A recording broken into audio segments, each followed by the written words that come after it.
Tray tables in the upright position.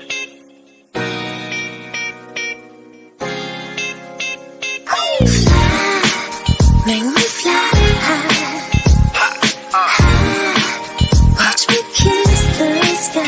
When you move around me, it is all in me. With you by my side, there's no way I can lose. See me fly. Goddamn, and my memory served me. Energy from everything kinetically surging. Better never get another chance to be this young. Woke up to see this sun. New days, I'ma get me one. Been a long road coming, thinking God blessed every run. All a million little pieces we've become. Any bucket list, I'ma leave it done. All I need is a good cup of coffee, good plump in the concrete. Hooked up in Brooklyn, took a Nile Street. Pump every watch in his jacket, just so maybe I remember this time, everything that happened. Then I'm zipping in my friends a mask where the legal grass is. Just give me the sativa stash. It's been down, now it seems it's backwards. Got a beat from it, now we rolling down the street, just laughing so fly. Make me fly watch me kiss the sky. When you move around me, it is all in me. With you by my side, there's no way I can lose. See me fly,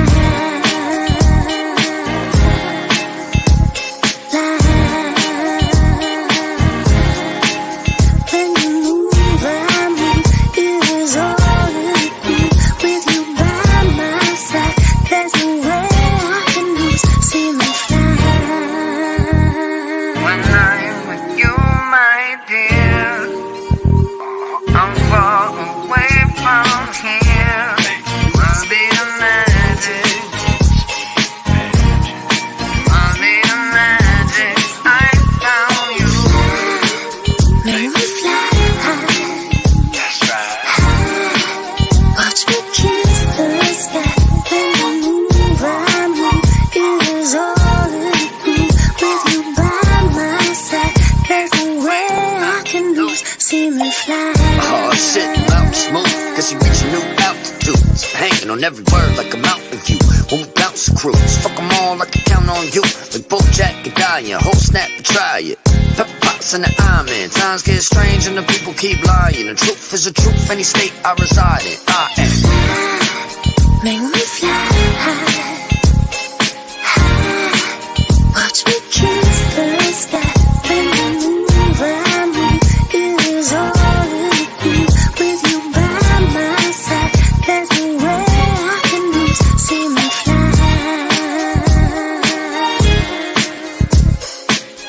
Ahora directamente desde West Hartford, Clockwise, el único, el más bravo, el duro, el que nunca nadie lo puede poner abajo porque él siempre tiene toda la lírica para todo el pueblo de West Hartford, para que no sepa, papá.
Hey, we are back again for another night of commentary. We're not going to go the whole night, I don't think.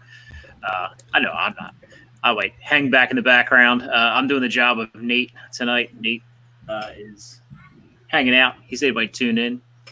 We got Dingus, the Viper crew, basically here. We got Dingus and Calvin back again.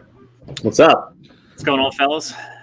Hey, I gotta have a little chat there with Nate about the introduction there. I seen the IDP guys introduction or the IDP Nation introduction there with the Lightning Man and whatnot. And I'm sitting there, I'm like, where's the snakes? Where's the vipers? Come on, man. Yeah. I just clicked the button. I don't know. There might be one here somewhere. You can blame my technical difficulties, unless you didn't see one yesterday. Then hey. I thought that introduction was cool. That's the first time I've seen it. Yeah. I love it. Yeah, it was pretty cool. You know, Nate does that for a living, so the design stuff. So got a few people on here.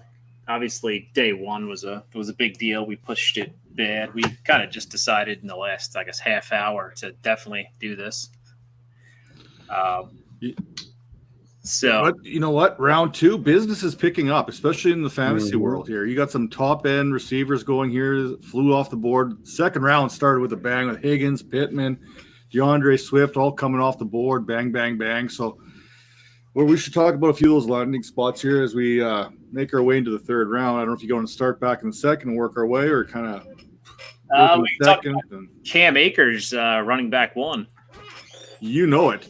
So yesterday, everyone knows that I've got my flag was planted on Jalen Reagor as my wide receiver one. Well, my flag was planted again for Cam Akers as my running back one before this whole draft started, since the combine. And now I think he actually ends up in probably the best spot for any of the running backs this year. You look at Edwards-Helaire, he's still going to compete with Damian Williams. Is he the better option? Yes, but Williams is still going to cut into that.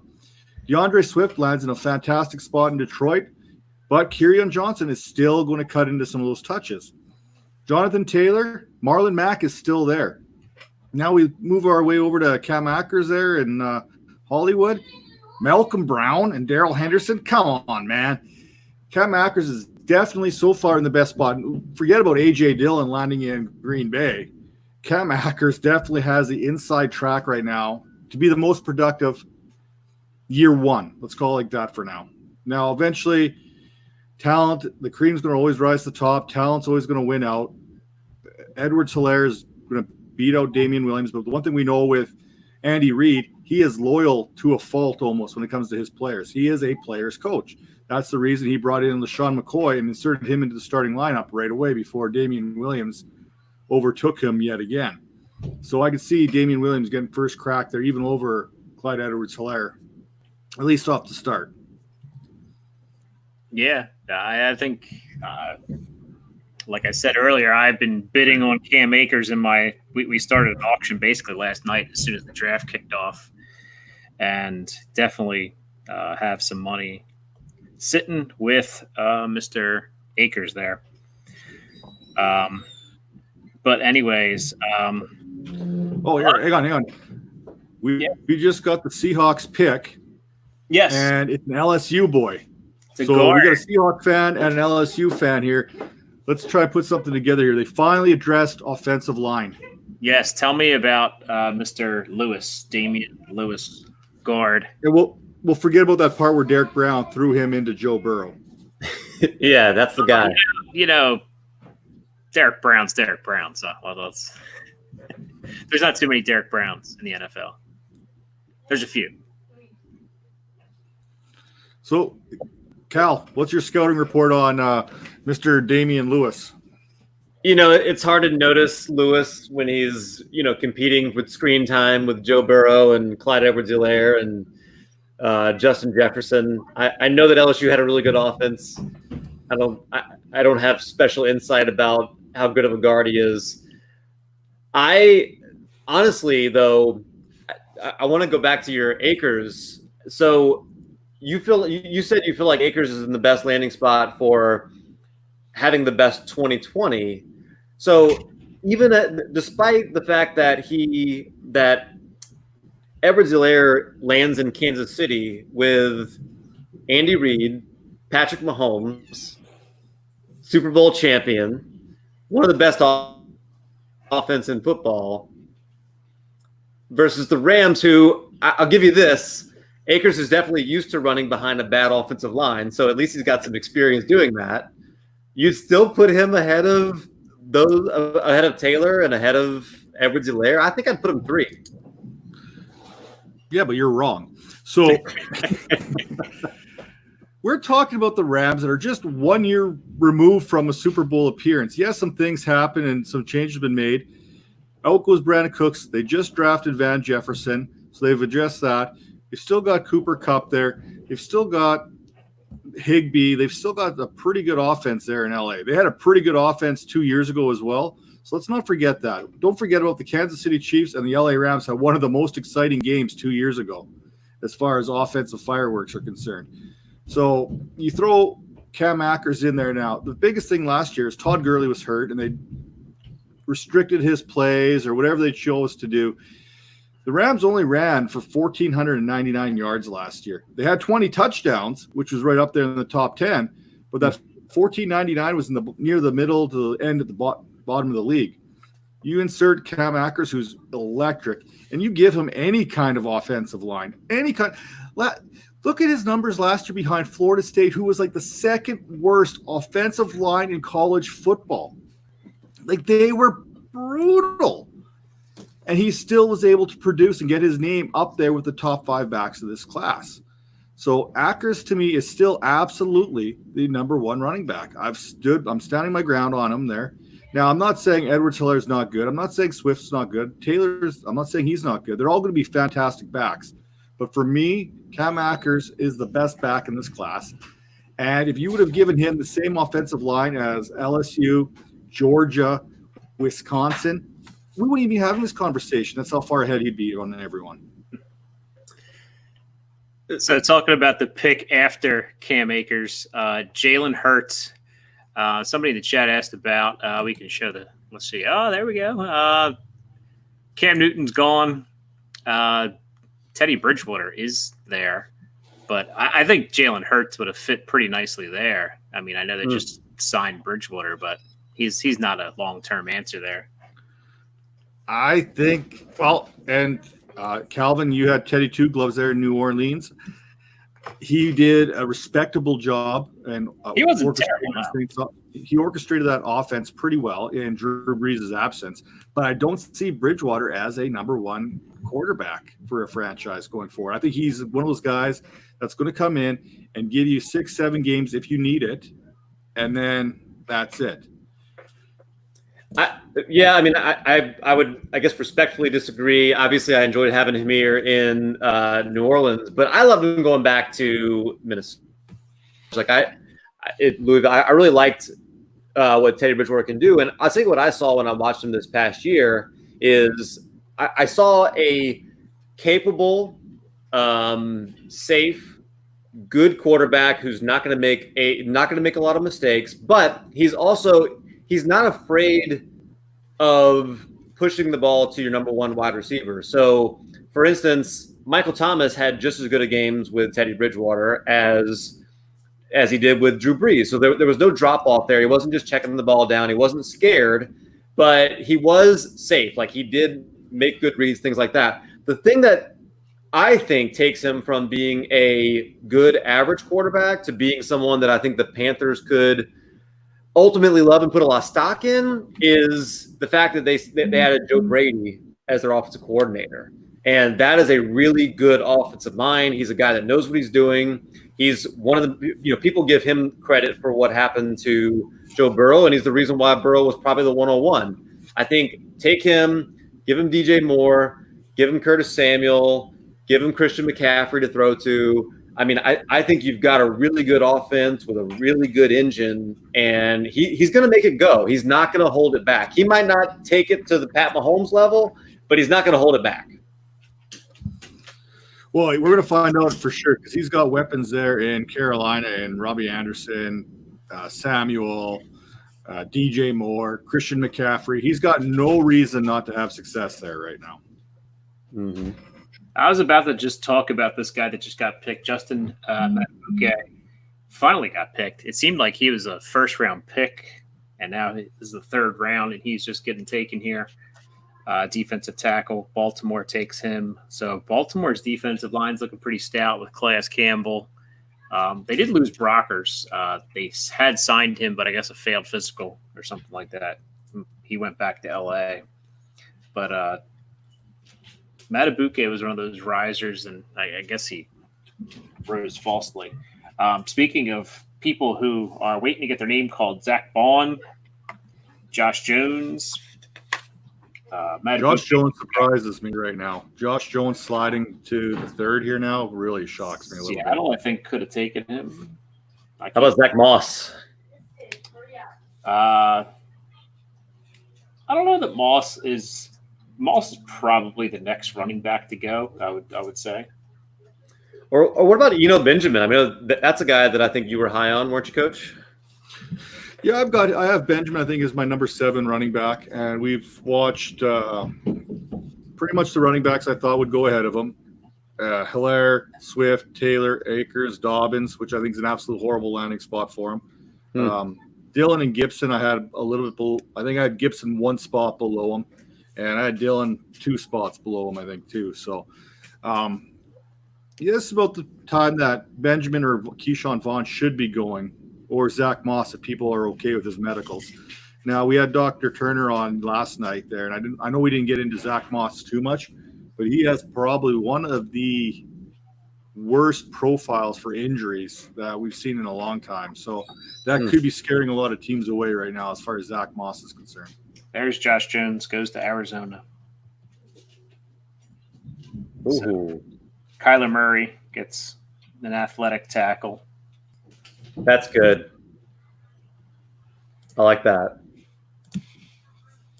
Yeah, that's an interesting take. So you mentioned Dobbins. You don't like his landing spot in Baltimore, huh? No, I really don't. They've still got Mark Ingram there, who's very effective, and Justice Hill. And Justice Hill, who they just took last year, who I think is a fantastic back. I mean, we're talking about Justice Hill, who beat out Chris Carson at Oklahoma State for the starting running back position. So we're not talking about no slouch here. And then you add Dobbins. I think this is a good – I don't think this addresses what the Ravens needed at the time, but I think this helps them become a better football team, having that extra running back. You can never have enough depth at the running back position. Now, saying that for fantasy purposes, I don't like it at all. Yeah. I mean, you're hiding behind Ingram. I mean, I think you just have some waiting to go. I mean, I know Ingram probably is going to be gone after next year. Yeah. I forgot. They have the GOAT there, too, in Baltimore. Gus the Bus Edwards. The Bus. Yes, they do have Gus the Bus. Yeah, with Gus the Bus there, I mean, I know a lot of people were Gus believers. He helped me 2 years ago, not so much last year. Yeah, like I said, I plant my flag. I'm loyal to my guys. Gus the Bus is still on my team and all my fantasy rosters right now, regardless. He's probably fourth option at this point. Yeah, he definitely takes a drop back there. Justice Hill behind, yeah. Coach, how much do you appreciate the fact that Green Bay exists so that the Raiders take the shine off of what the Raiders did yesterday? You know what? I want to address that right now. I thought you might. I saw your tweet earlier, so. Yeah. Yeah, thank you for liking it. You and my mother, I think, were the only two people who liked it. I came to grips with Ruggs pretty quick. You know, I can understand why they drafted him, where they drafted him, and it's okay that they got him there. So I'm okay with that. And then I slept with the Damon Arnett draft pick there. My initial reaction, I think I was throwing papers in the air and kind of doing the whole pouty 2-year-old kind of thing. Yeah, that was amusing. So I slept on it, and then I got up this morning, and the first thing I did is I really dug into his tape, and I started watching some more of his film and stuff like that. And then I went down the wormhole there of Twitter, and I kind of went to some sources there and found out why he was not as highly thought of in this process with some of the red flags that came up. And there was a situation there. He was very immature a couple of years ago. It sounds like he got everything, his life straightened back out. I was going to say, and going to Las Vegas is just going to help his perfectly. But if I'm not mistaken, he has a kid now, so that kind of changed him. He's matured. He's ran his mouth a little bit at Ohio State, and then so that kind of was able to control that a little bit. And then you look at some of the physical traits that he has. He's not a blazer. I think he ran a 4.56. He's got short arms, but he's a solid press corner. And that's something that you're looking for, especially in Vegas there, is that press corner there to go opposite of Trayvon Mullen. So it started to make a little more sense. And then I kind of went further into this wormhole, because once you start, you can't stop.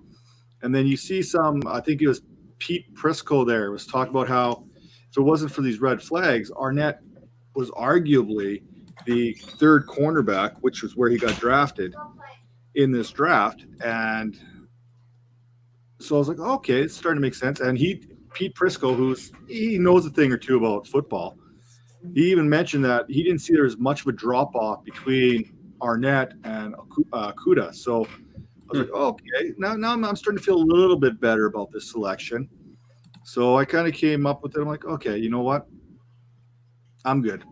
And then you see some of these other guys, like guys that I was higher on, Trayvon Diggs, he dropped considerably into the second round, where the Cowboys basically stole another first rounder late in the second. So yeah, really does make you wonder. Like I trust my eyes. I stick to how I rank guys. I'm not going to say I'm right 100% of the time, but it kind of surprised me. So I was like, okay, well, Diggs is dropping and 30 teams have passed on him at this point. Maybe there's something more to it than I'm aware of. I know he's got a little bit of a stiff hips. He doesn't have the long speed that teams are looking for, but even Diggs is a lean, long press corner himself. So that's why I thought he would have been a good fit there at 19 for the Raiders. Yeah. So the pick that sent our Twitter feed into a flurry, we could have gotten another priceless reaction from somebody if we were live at the time. Sean was not happy with DeAndre Swift going to the Lions, and reasoning, to sum up the clean version of it, they have so many other holes to fill. Why are they taking a running back? So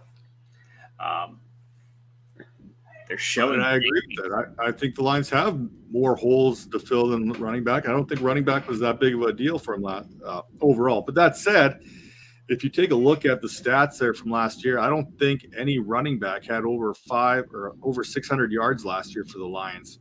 Now, granted, Johnson was injured, so we got to take that into account. But the running game in Detroit really struggled last year. But to Sean's point, there's so many needs right now that you could have addressed running back later in the draft. Yeah. Especially if you're looking for maybe a Darrington Evans to go opposite of Kerryon Johnson. You get probably a little bit later. Yeah. Could Jake Fromm be headed to the Jaguars? They certainly are lingering on him right now. Ooh. Oh, and Alshon Easton. Interesting. No, baby. That's not it. He doesn't look like he's taken a phone call, though. So, you don't need to call. You could have just watched his series on QB1 on Netflix and found out everything you need to know about Jake Fromm. Hey, guys, tell me what you know about Zach Bond. He likes to water down his pee. He likes to what? He likes to water down his urine. Was he the guy that was suspected of that right before the draft?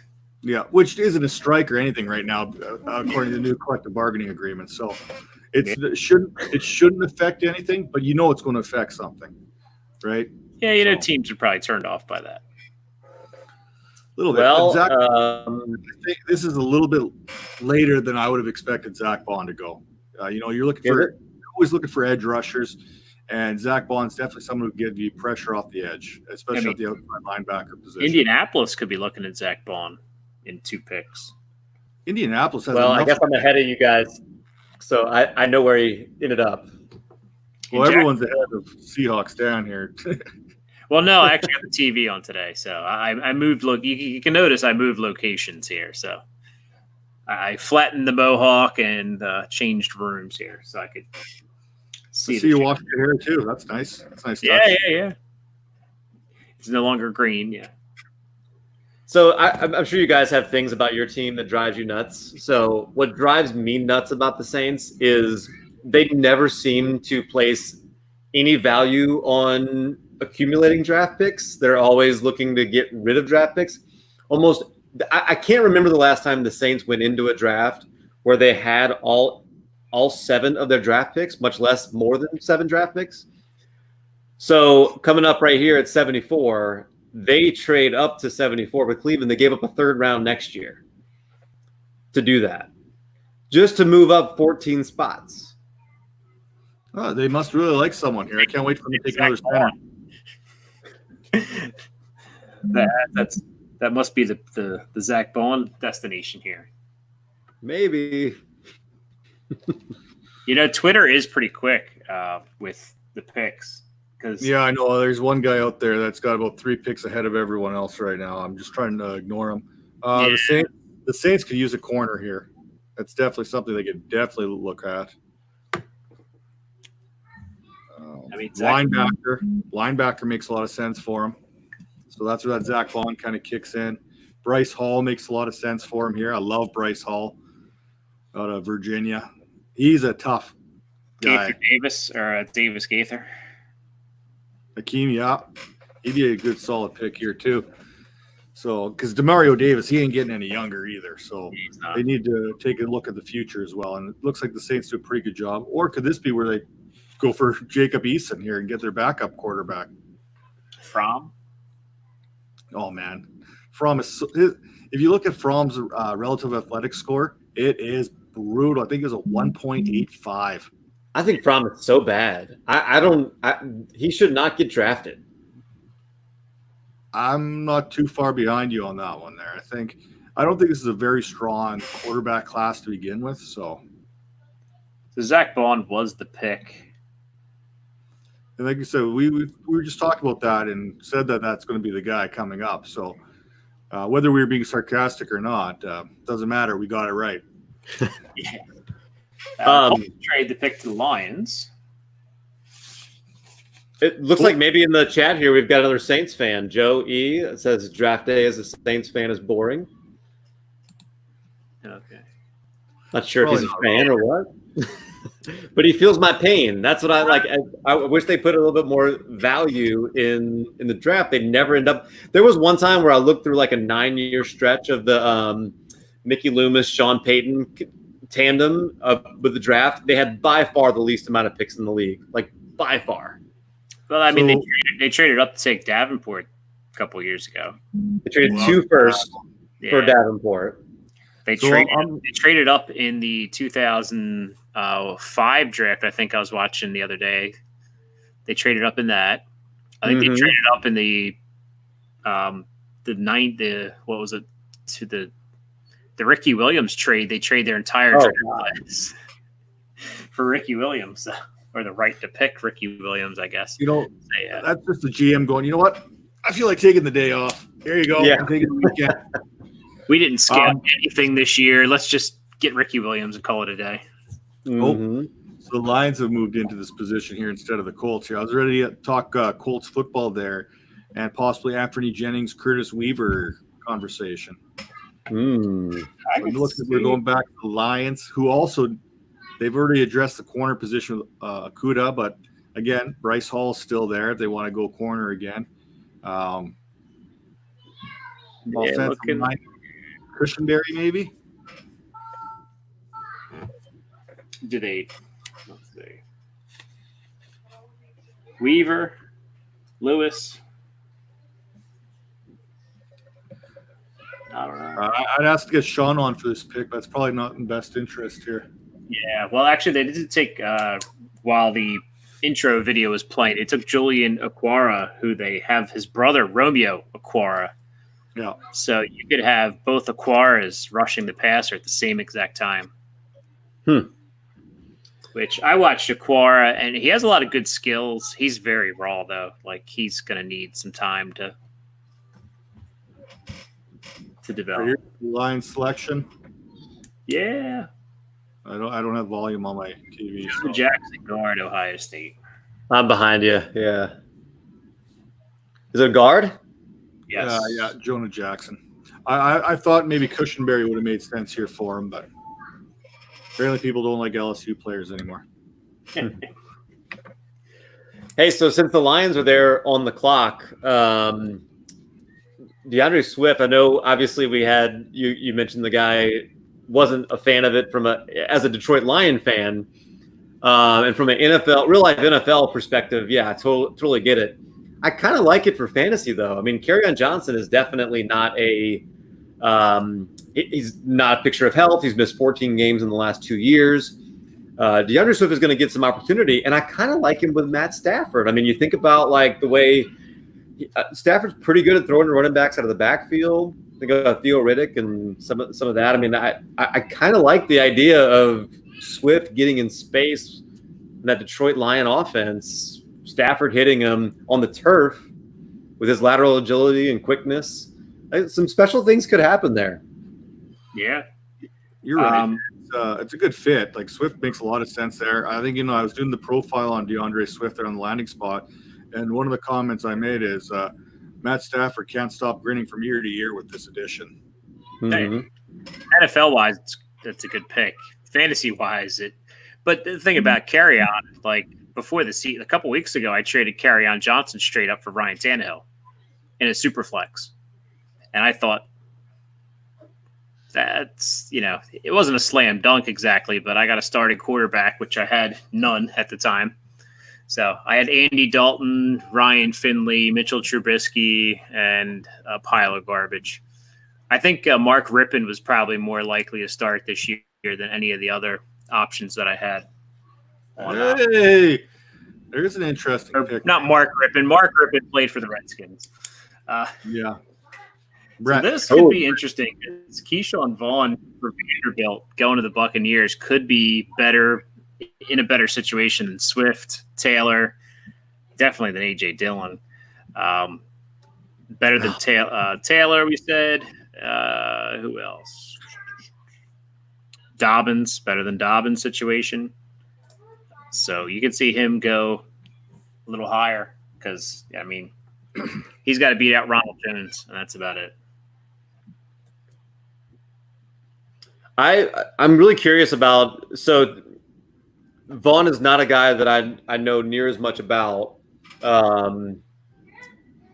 do you think he's going to fit there with Bruce Arians, coach? So Vaughn has back-to-back 1,000-yard seasons with the Vanderbilt Commodores, playing in the SEC, and Vanderbilt's not exactly a powerhouse. Now, the one thing that Bruce Arians and Tom Brady are going to like is he had 28 receptions last year.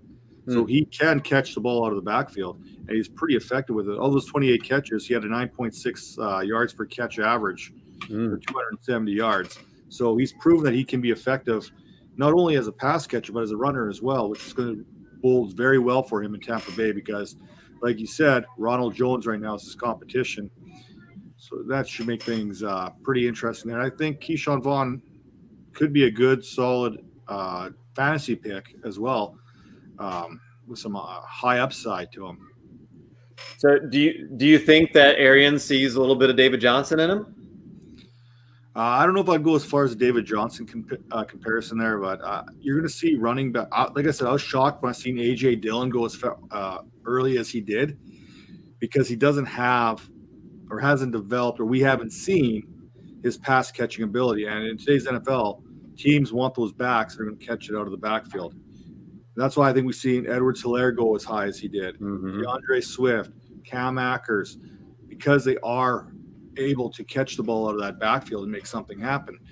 Green Bay already has Aaron Jones, so do you think maybe Dillon's being brought in to be the hammer at the end of the game?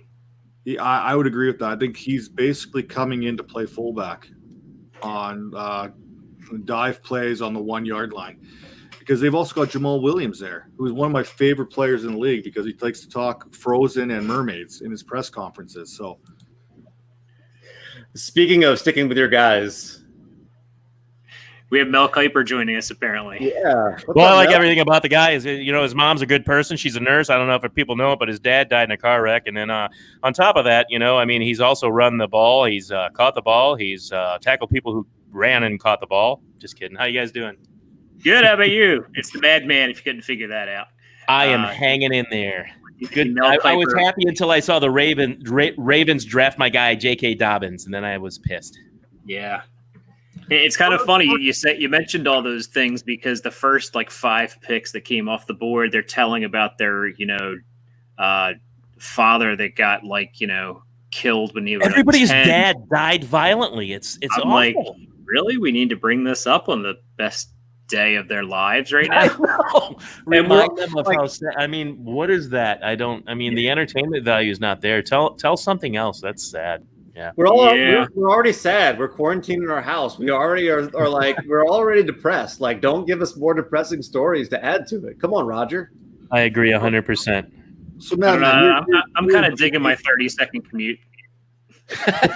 I'm digging my just wake up and roll down to the laptop and in my skivvies and then make a cup of coffee. It's fun. Yeah. hey, I'm essential. That's all I know. You are, yeah. I love that, Dingus. So you're a J.K. Dobbins guy, eh? Yeah, I went to Ohio State. I went to school there, so but I love watching the football games and the big stadiums. There's nothing like it. It's if you love football, say what you want. My buddy Shane Manila always bashes on the big schools, on the Big Ten, on Ohio State, and I don't think he can relate. I don't know if he's ever seen a game with 100,000 other screaming fans, cheering for the same thing. There's nothing like it. Shane, he's disowned the Eagles apparently. Yeah, after the Jalen Hurts pick, I know. Yes, I saw on his Twitter feed. Dude, it's so weird. I don't why did they do that? They don't need him. Why pick him? Tell me. I don't understand. I don't. We talked about it a little bit earlier. Like he would fit better somewhere like Carolina, where maybe he sits behind Bridgewater for a year. Well, I think the thought process here is they lost Trey Burton a couple years ago via free agency there, and they needed to run that Philly again. So maybe they're going to think about putting Hurts there at a tight end position so they can run the Philly for Nick Foles or now Carson Wentz to catch some passes. So I gotcha. Yeah, they're going to throw that Philly special over to him, huh? Or have him throw it. He's going to throw it to Wentz. I get it. Well, Vic Fangio gets himself a corner. Michael Ojimida from Iowa. Good corner. So, solid corner. Well, Daryl and his Iowa corners. Where's Daryl when you need him? He's probably he doesn't have internet. Ray Shaw Jenkins videos right now. Yeah, he. I was going to say I traded Kerryon Johnson straight up for Ryan Tannehill. I thought he'd jump on just to hear about his Lord and Savior, Ryan Tannehill. Well, he got kind of the bad end of things there with that storm and losing the internet. He missed everything about us talking about Tannehill last night. Yes, we got to bring it up again, definitely. Oh, man. So speaking of our sponsor, Statement Games here, I played the Statement Games for the WWE. Let's see how I finished here up to the second here. The app's pretty cool. Let's see. I finished first. Woohoo! I got 52 points. Oh, nice. I got 52. First place takes home how many coins? I think it was like 20 coins. So I'm a winner this week on Statement Games. The app was pretty easy to use. There's not much going on, so there's not a lot of things in the lobby, but wrestling will be back on Monday night. I think UFC.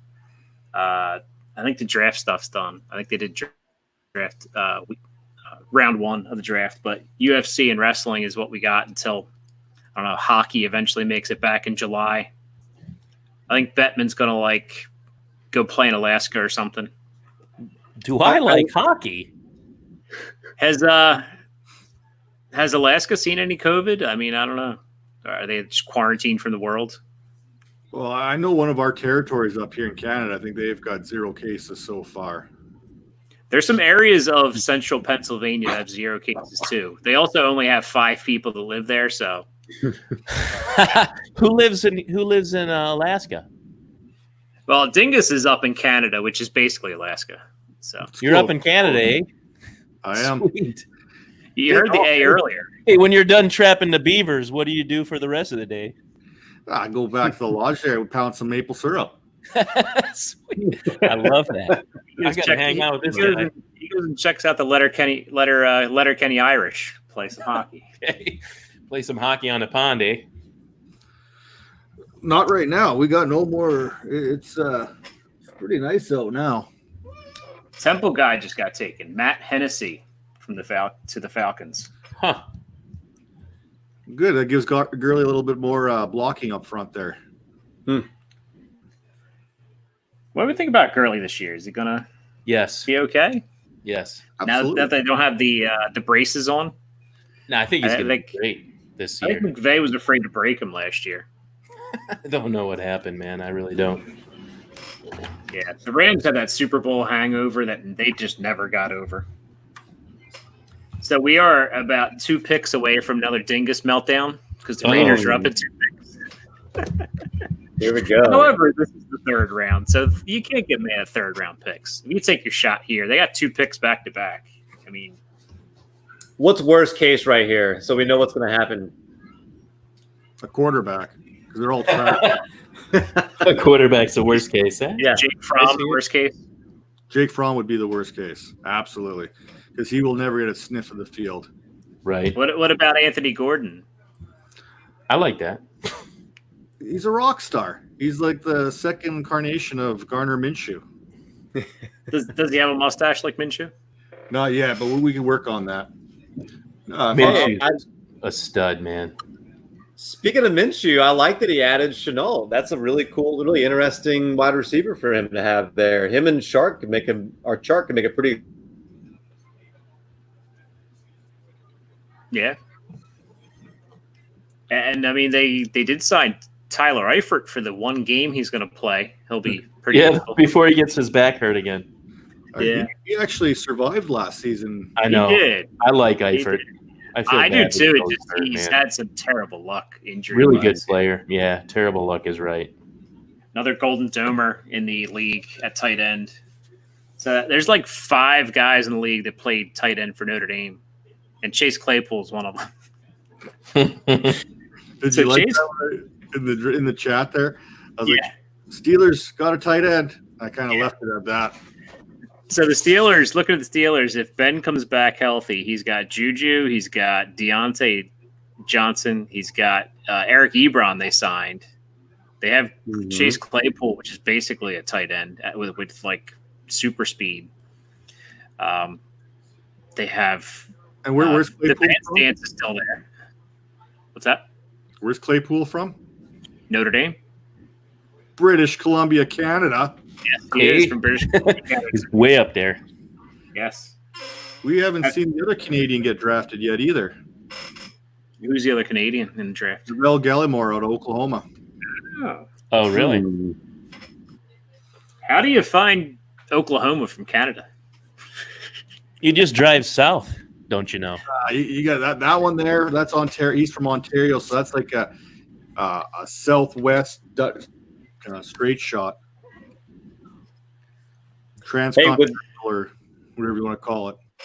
Since the Jets are on the clock here, what do you think about their wide receiver, I think it was about time. Mims? They took Mims. I was surprised They Mims took was still Mims. there.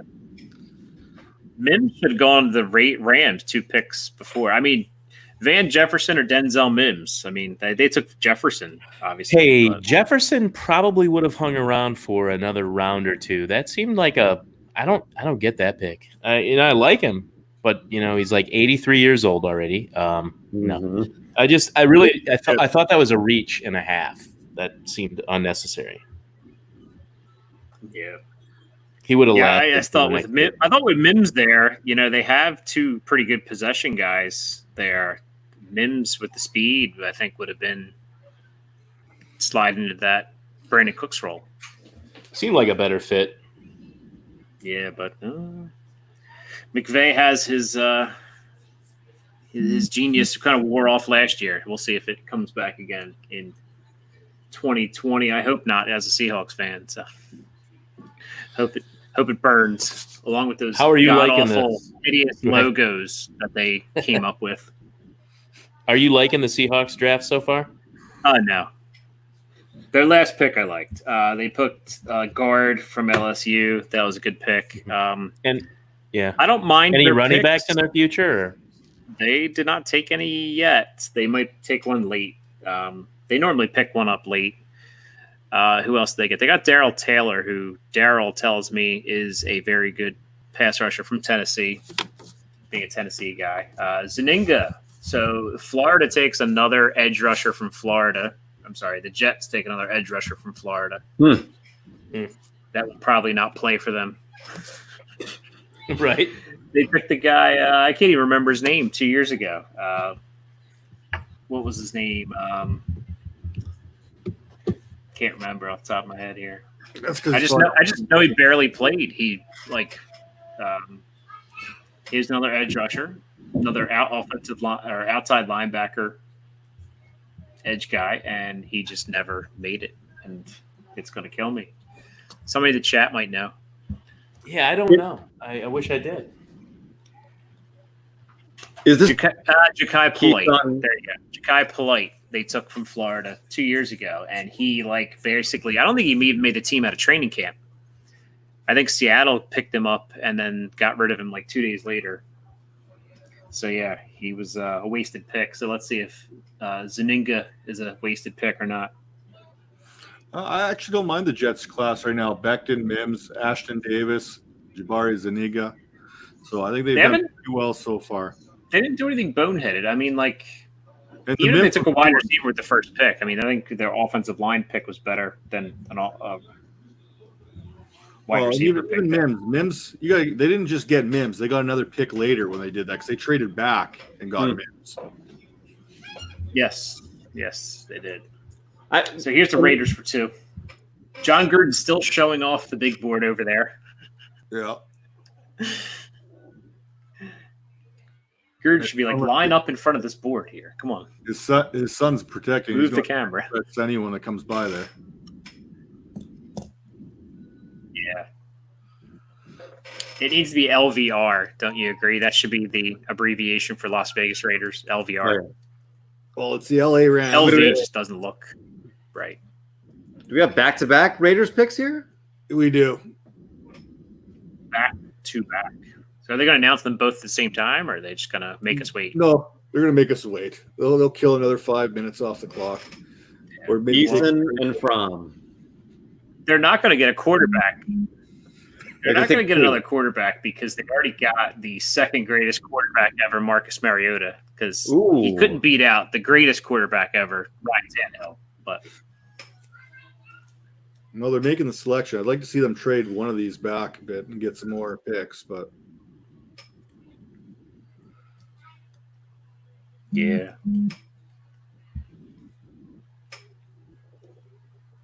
Lynn Bowden from Kentucky. I don't mind that. I can get in with that. Okay. All right. I was waiting for Lynn Bowden, big fan of his. That's good. You got yourself a third quarterback, you got yourself a backup running back, and you got yourself a fourth receiver, all in one pick. Slash 2020. Hey, can you tell me who led the SEC in rushing yards last year? Lynn Bowden. Absolutely. I guess it's Lynn Bowden. Who had more yards then? Clyde Edwards. Najee Harris. Okay. Well, I guess everybody in the SEC would be the answer. Yeah. He's a hell of a player, man. I'm a big fan. I don't know, what he's going to do in the NFL, but I have high expectations. I think he's going to be a good player. So they drafted him as a wide receiver. That's what I was going to say. Yeah. Interesting. Picture that guy in the slot. I don't know. That's a big position for exploiting defenses and fantasy points anymore. It's like a golden egg or something. But now hold on. I understand the kid's athletic. Yeah. How stupid is Kentucky to make your quarterback return kicks? Right. Yeah. A little dangerous, a little risky. If it's the last play of the game, maybe you go for it. But he ran it back. He ran it back. But I mean, just the injury risk to throw that guy back. I mean, if you're playing wide receiver, okay, go for it. But Raiders are making the pick again. They are.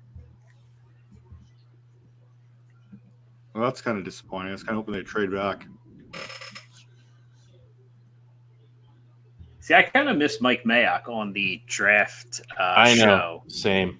I do too. Because I don't watch. I don't like this ESPN NFL Network meshing because I still have to hear the guy on the screen here, Mel Kiper, talk. I'll tell you what, I don't mind listening to Mel Kiper.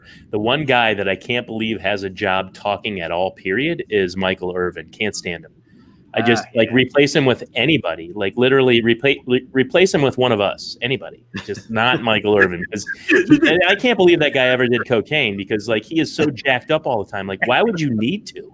Well, did you know this is our audition tape we're sending to the NFL Network? So good. There you go. Somebody's got to take Irvin's job. Anybody. How do you guys think that the NFL is handling this under these circumstances, by the way?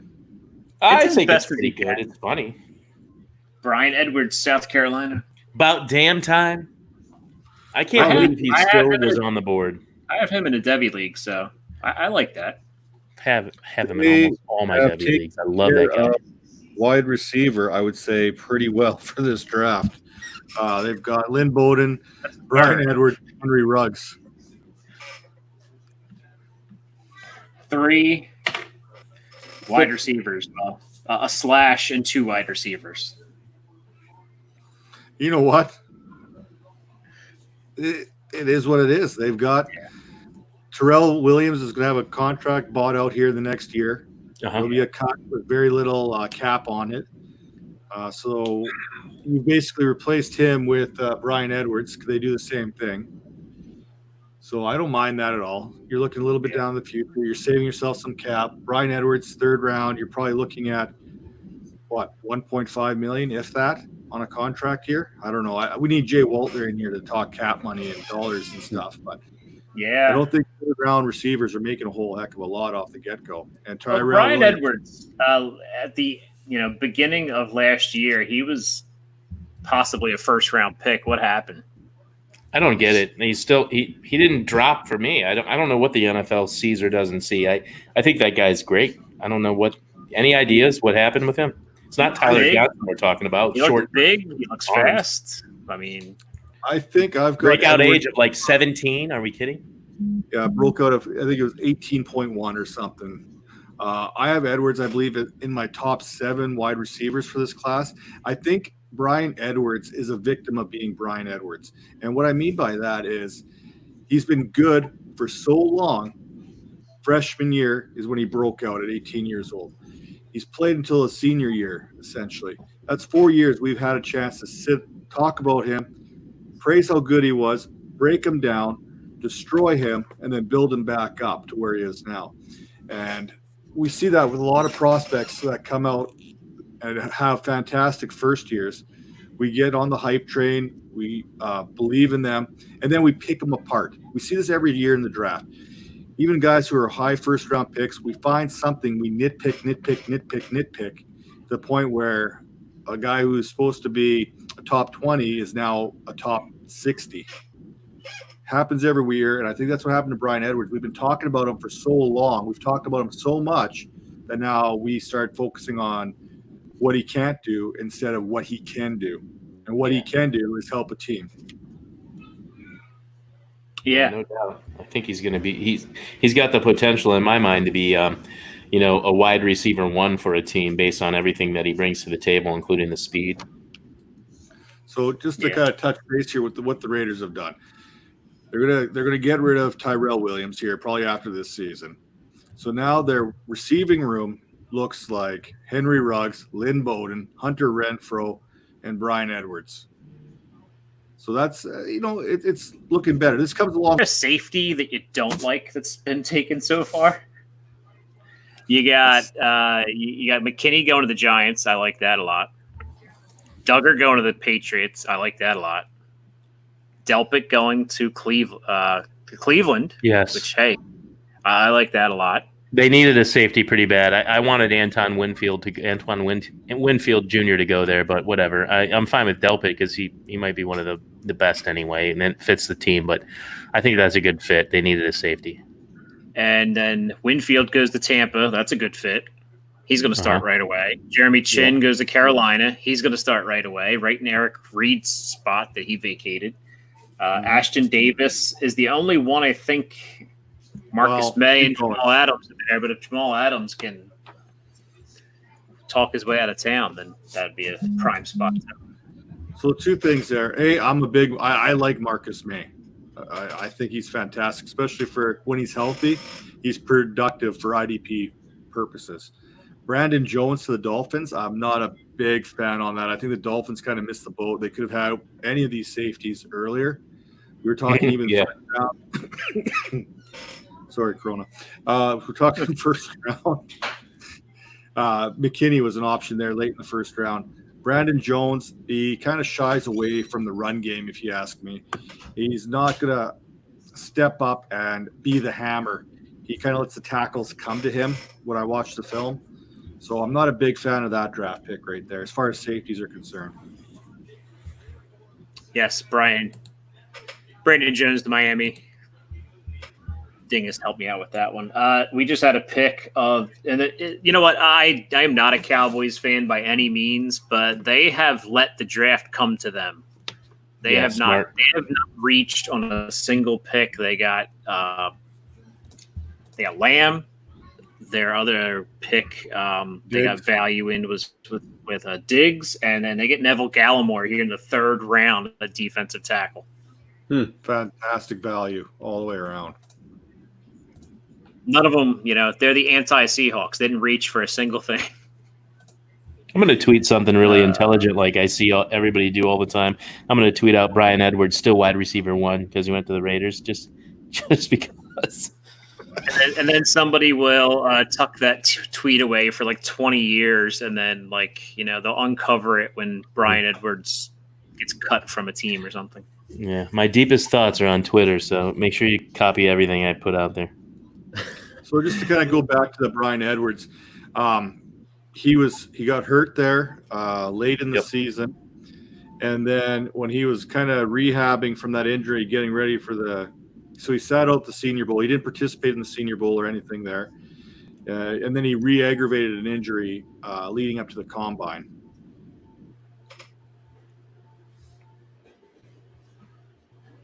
I still don't see why that's a reason to drop to. I don't know. It seemed like his perception had dropped before the season even started, though. Like midway through the season, he was no longer thought of as in the top tier. Maybe it's because he had some guys just completely take over. Yeah, his teammate, overshadow him. He still played well. It's silly. It really is. I mean, the dude's a man among boys. I mean, we saw what DK Metcalf did with his with this past season, with all the things that people question about him. I see Brian Edwards kind of in the same vein. Like he's going to surprise people and become a strong wide receiver for a team, for the Raiders.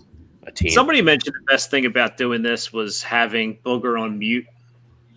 But Booger did give us one of the gems of the entire season, the greatest nickname, Decaf Metcalf. Yeah, yeah. So, his blubbering sometimes just produces entertainment and good stuff. So, and I need one of those, I think it was RotoWear, the Decaf Metcalf shirt, I think. I need That's one of awesome. I remember seeing that on Twitter. That's cool. Yeah, I need to find one. So, Denver is on the clock right now. You think they're going to take another weapon for? I think they go corner here. They really think no more offense. Cameron Dantzler is probably one of the picks here. Their last pick was a corner. I think we mentioned it. I can't remember here. I could see the Colts going edge right after that here, or I guess the Rams were before them. But they took Ojamita from. They took Cushenberry from LSU. Another Tiger off the board. Is the entire 22 starters plus some backups from the LSU team going to be taken? Is LSU going to have a team next year? No, everybody left. Worth it. Well, yeah, winning the championship makes everything worth it. That was worth it. And there's a reason why a lot of these guys are being picked is because they were on the national championship team. You find it every year. I mean, I swear that Mike Mayock last year just picked anybody that played in that championship game. Exactly. Drafted them all. Yeah. So that's another offensive guy that they're bringing in there in Denver. I mean, like, does this start? I've been a little bit of a lock skeptic. Does this, the way they've kind of built things around, does this move him up? They are Well, until they setting it bring up- in, Jameis Winston or Cam Newton, it does. They are setting it up to It give is Lock. true. It's going to be Lock, or they're going to find out real quick that it's not Lock, and then they'll. All right, Kuiper, you got to get out of here. Sorry, buddy.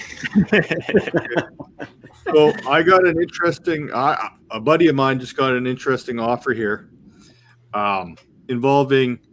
I already know what my answer is. It's a hell to the no, but a buddy got offered Melvin Gordon Yeah. for Kelvin Harmon, pick 202 in a 10-team league, and a 2021 second. Mm. Yeah, no. I don't like it. 202 is Gordon's- basically 112. Gordon's going to have a pretty good year. I mean, especially I agree. I think he is.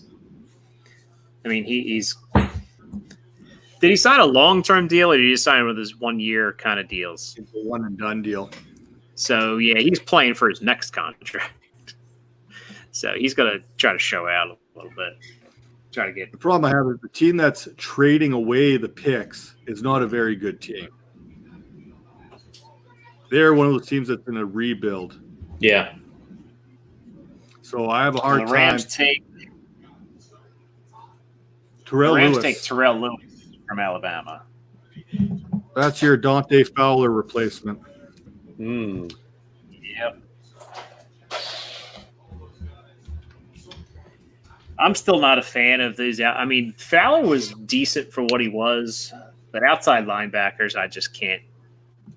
I'm with you. I know where you're going with especially that. Ram outside linebackers.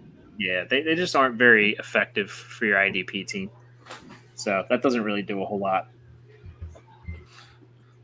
I mean, he could be like a lower tier bench guy for you, but What do you think about the inside linebacker that was taken just a little while ago? The guy from Wyoming, right? I don't know much about him. Logan Yeah. Wilson. Logan. There you go, Logan Wilson. Well, we haven't talked about Cincinnati at all, and we didn't talk about T. Higgins at all. We can talk about him in a minute, but Logan Wilson inside is going to start. I mean, they took what's his name last year, Jermaine Pratt last year. I don't think they really dug him much. So Logan Wilson should get a job right away. Nick Vigil's gone. He went to San Diego or Los Angeles of Anaheim via Carson. Yeah, figure out where you're Los from. And And then they drafted Murray. So, I mean, Vigil's not good at football. So it doesn't matter there. But Logan Wilson should be pretty productive. My number one linebacker out of this whole thing has got to be Queen going to Baltimore. Yeah. I mean, Baltimore has nobody. He's going to play day one. He was one of the defensive leaders on LSU. Right, Calvin? That's right. LSU all over the place. man, they're filling the draft board, eh? I would have thought Jordan Brooks would have been your linebacker one. They got a lot of Tigers there in Cleveland. You a Browns fan, Madman? No. What would make you think that? Yeah, born and bred, man, indoctrinated at an early age. Just can't quit them. Yeah. Yeah. Odell and Jarvis, and now Delpit, huh? Yeah, Delpit. Hey, Boost. They needed Here's the thing. I expected them to take an offensive tackle, in the first round, and I really did expect them to take a safety in the second round. Those are the two biggest needs that they have. Mm-hmm. Get a linebacker or two. Beef up the line. Maybe look at something in the secondary too. But they are set on offense, other than the offensive line. I mean, they have every position. They have depth at that running back. They've got quarterback, wide receivers, tight ends. They need nothing except for the offensive line, and then defensively, like I said, the safety. Get a linebacker, get some depth on on the line and at the linebacker spot. But they're really in a good position if they have some good coaching to do something this season, become a team that can compete and win games. They really are loaded at a lot of positions. But whether they do so or not, it's the Browns. So my expectations are low. I'd be happy with 8-8. I'd freaking celebrate. I'd have a party. You're all invited. I don't think it's, and there's the Browns having Dingus. Are you a Browns fan? What? That's awesome. Look at that. That's great. Dingus has every jersey in the league, I think. That's cool, man. Dingus, I hope they do something this year. This is a classic hat. It's like a rubber brim. That is great, man. I got to get one of those. That's sweet. Well, Madman, I did win a Wubba Lubba Chub Chub shirt from the You did? bar. So, yes, I have a That's Wubba great Lubba Chub Chub shirt that I wear proudly. And so now you know why I was so pissed when my alma mater in J.K. Dobbins sent him to the Ravens, who stole the Browns back in 1995 in the middle of the night. And yeah, so I hate the Ravens, and to see players I like go there hurts me. And, even Lamar Jackson, I liked him till he went to the Ravens. So we have another safety off the board. Oh, really? Who went? Julian Blackman, Utah. Yes, Julian Blackman, Utah. And Indianapolis. Did he? Oh, I thought maybe he went to the best team in the AFC East. The Buffalo Bills. The Buffalo Bills have Micah Hyde and Jordan Poyer, man. They have a very good. They have a very good secondary to begin with. Hey, so what's the local talk about Stefanski? Has he been pretty well received there in Cleveland? I think so. Yeah, I think there's a high level of respect for him, and buying in. What I think people like the most, as far as what I can tell, is that he and Barry, the GM, and Moneyball himself, DePodesta, are all on the same page with embracing metrics and looking at how to build a team in the same way. So what did I say? No, I just saw who Buffalo took. Zach Moss came to go ruin another backfield. Oh, no shit, Moss? Okay, do you guys follow the what's the girl, Michelle? What's her Twitter handle? She loves Devin Singletary, and she had Moss ranked as her number one running back in this class. You're talking one of the Ball Blastum girls. One of the Ball Blast girls, yes. So that's got to kill both of those. Yeah, they're going to neutralize one another and both be average back. I love Singletary is the thing. So Singletary did well, even though he had to share with Gore. He had a decent season. He's a top 3 rookie running back coming out of where how things worked out for him. He did. I think he's a steady Eddie, a guy you can rely on. But is he going to be a running back 1? I doubt it. A running back 2, maybe every year kind of guy. So the next pick that's going to screw up fantasy is pick 103. Which one is that? Who's that? It's the Eagles' next pick. They'll take a running back to completely screw up everything. Who would they take at this point that could do that? Jake Fromm. Yeah. No, they already got Hurts. I don't understand why they drafted Jalen Hurts. Why? They're going to play 11 quarterbacks on the roster. Doesn't make sense. Oh, man.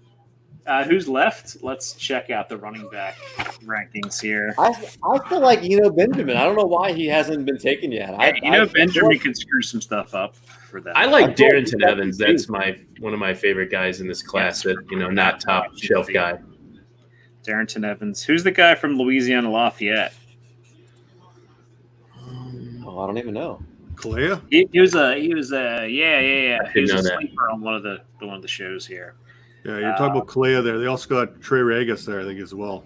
Yeah, LaMichael Pirine, who will be just as bad as his brother, probably. Darrington Evans out of Appalachian State. He could wreck some things. Yeah. Yeah, I like him. That's one of my favorite guys. Under-heralded players, whatever. Underappreciated Evans. I think he's definitely going to stick in the league. See what could screw it up in a different way. What's that? If they take Thaddeus Moss, and then they'll have 3 tight ends. that all they can do is catch. I don't know. The other two can block. No blockers, just catchers. Yeah, just pass catchers. So Anthony Jennings goes to the Patriots.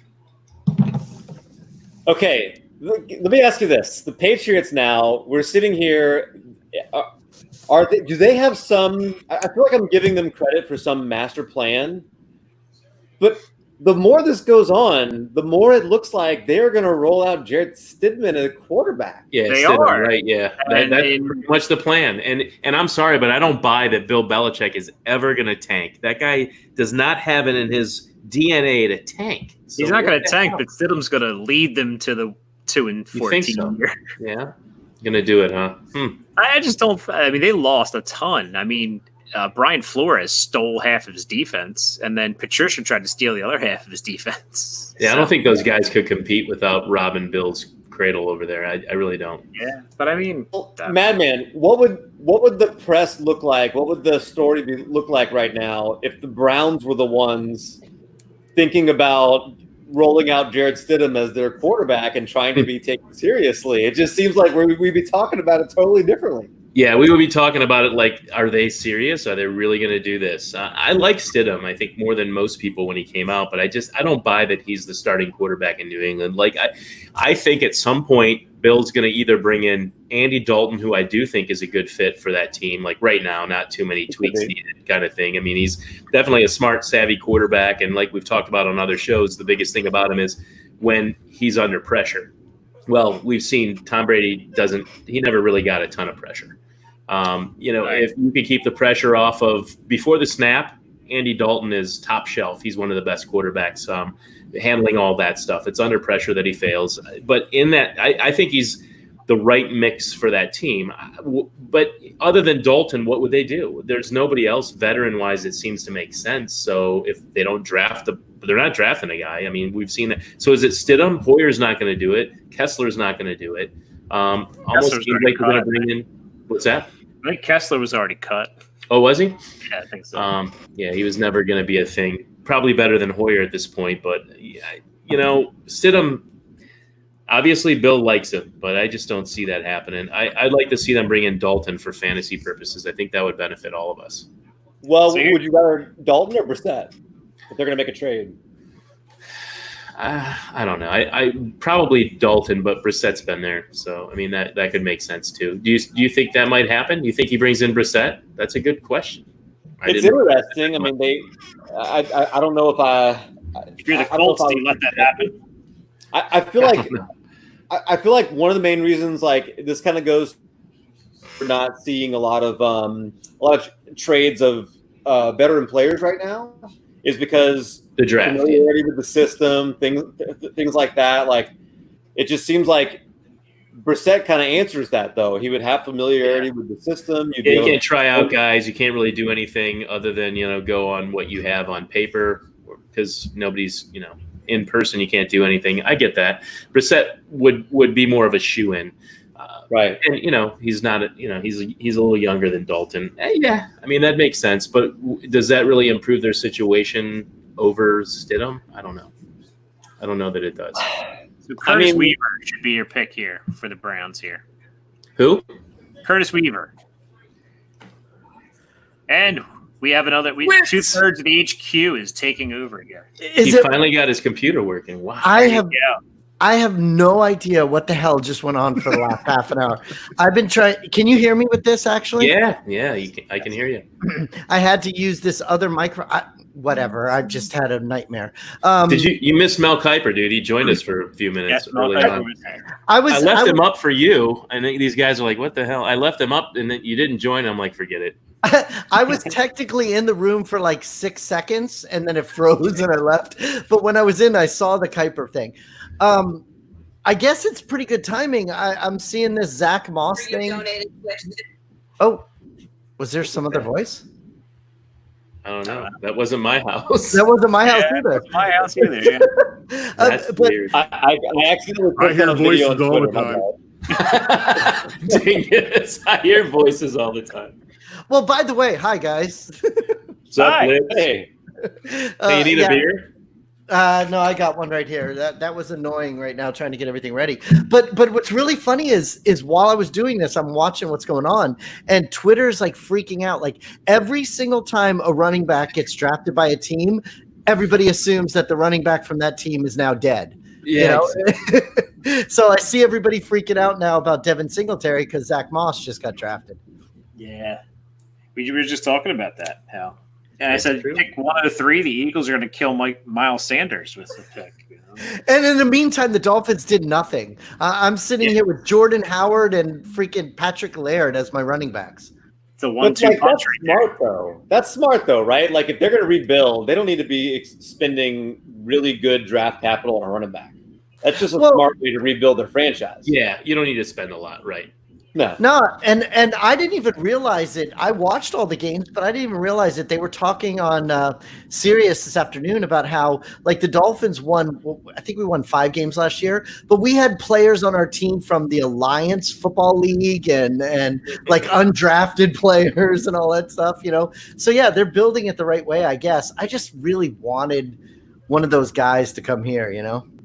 You and your coach will you to 5 games, basically, because that guy is awesome. I really love that guy, and everybody else does too. it seems like the players would run through a wall for that. I mean, I know that's a cliche, but like it seems like they. I mean, that fits magic. Dude, blood sugar fits magic. That's one of my favorite players. He's the guy. I make this joke all the time. He's the guy that the coach is like, "Hey, man, okay, we're up by a few points. I want you to just run this quick 2-minute drill. Take it down. We'll kick a field goal. He's like, fuck that, dude. I'm going to go down the field and I'm going to throw another touchdown. And he goes and he plays every down like it's his last down. And how can you not like the guy? I mean, you know he's who he is. He's quarterback. He's and he John. went to Harvard. Good guy. He's John Moxon. Okay. I'll take that too. He said, let's run the yoop. Yeah. Yeah. It is keep fun. it going. Let's win. I know this is going to sound really crazy. I've reached this point in the quarantine where I'm watching like old football games now. But talking about the Dolphins and Laird and Miami. You know what was a really fun game to rewatch is Miami versus Bengals in like weeks. Really? Why would you do that to yourself? Dude, I'm telling you, I know it sounds crazy, but that was I'm gonna look that up. I'm gonna take a look at that. Hey, wait a second, Jeremy. I just realized. How come you never have a cool background when we do our show? I always do. No, but that's way cooler than what you usually do. I got some new ones, man. You know how we're gonna do that other podcast for fun, where maybe we wear costumes. I get it. Yeah. So I got some new ones, but because I got tired of the other one. I get tired of looking at that. Look at your beard. Holy shit, you have like this big white beard now. I try to tell if I shave this beard, and I'm not kidding you guys. If I shave this beard, take the glasses off and stuff. And take, I honestly look like 10 years younger. Right now, I look like my dad. I look like Santa Claus or something, like an Amish guy. I don't know. It's my family. It runs in the family. This gray beard and stuff. Yeah, I finally was able to grow a beard, and the thing's white. It's funny. Most of the gray is in the tip of mine, but I mean, I guess I haven't seen you in a week. You didn't have that beard last. Yeah, I look older than you now. And then Matt, we should be in Vegas right now. We should be in Vegas. Yeah, team tackle there. Yeah, what? Jordan Elliott? Yes. I was thinking back to your comment about Moxon there and Fitzmagic. You know what? I came up with a better one. He's Paul Blake because he's like a 40-year-old college student. I was thinking he is now. He's pushing it. Yeah. He could be like Shane Falco a little bit because he does throw a ton of picks.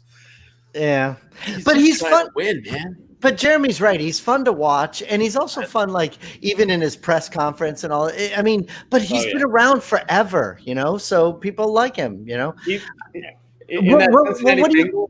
That Bengal game, he threw for 419 yards and 4 touchdowns, by the way. Those are the kind of games we love in fantasy football and just when we're watching football. Hell. Dalton threw 396 and 4 touchdowns. Kind of like Jameis. I loved watching Jameis last year. But what do you guys think? Because I've heard a lot of different things today. Do you guys think Tua's going to start in week 1 for the Dolphins, or he's not going to play at all? I don't know.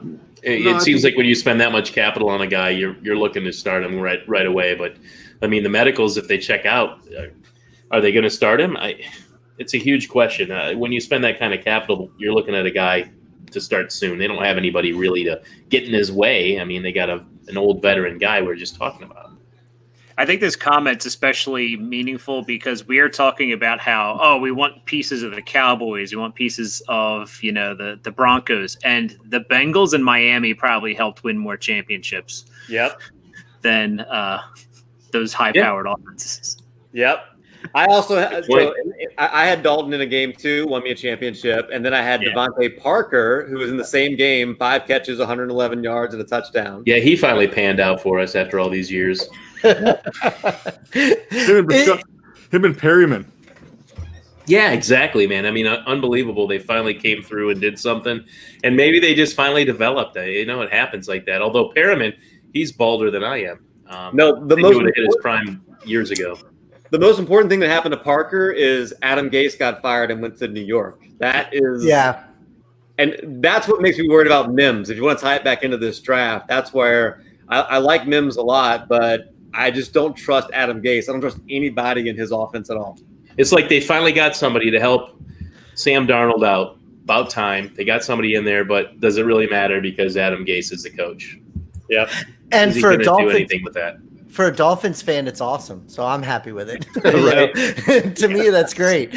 But do you guys agree with what I was talking about when I first came in the room? Do you think that every one of these running back landing spots has killed the running back at that position there?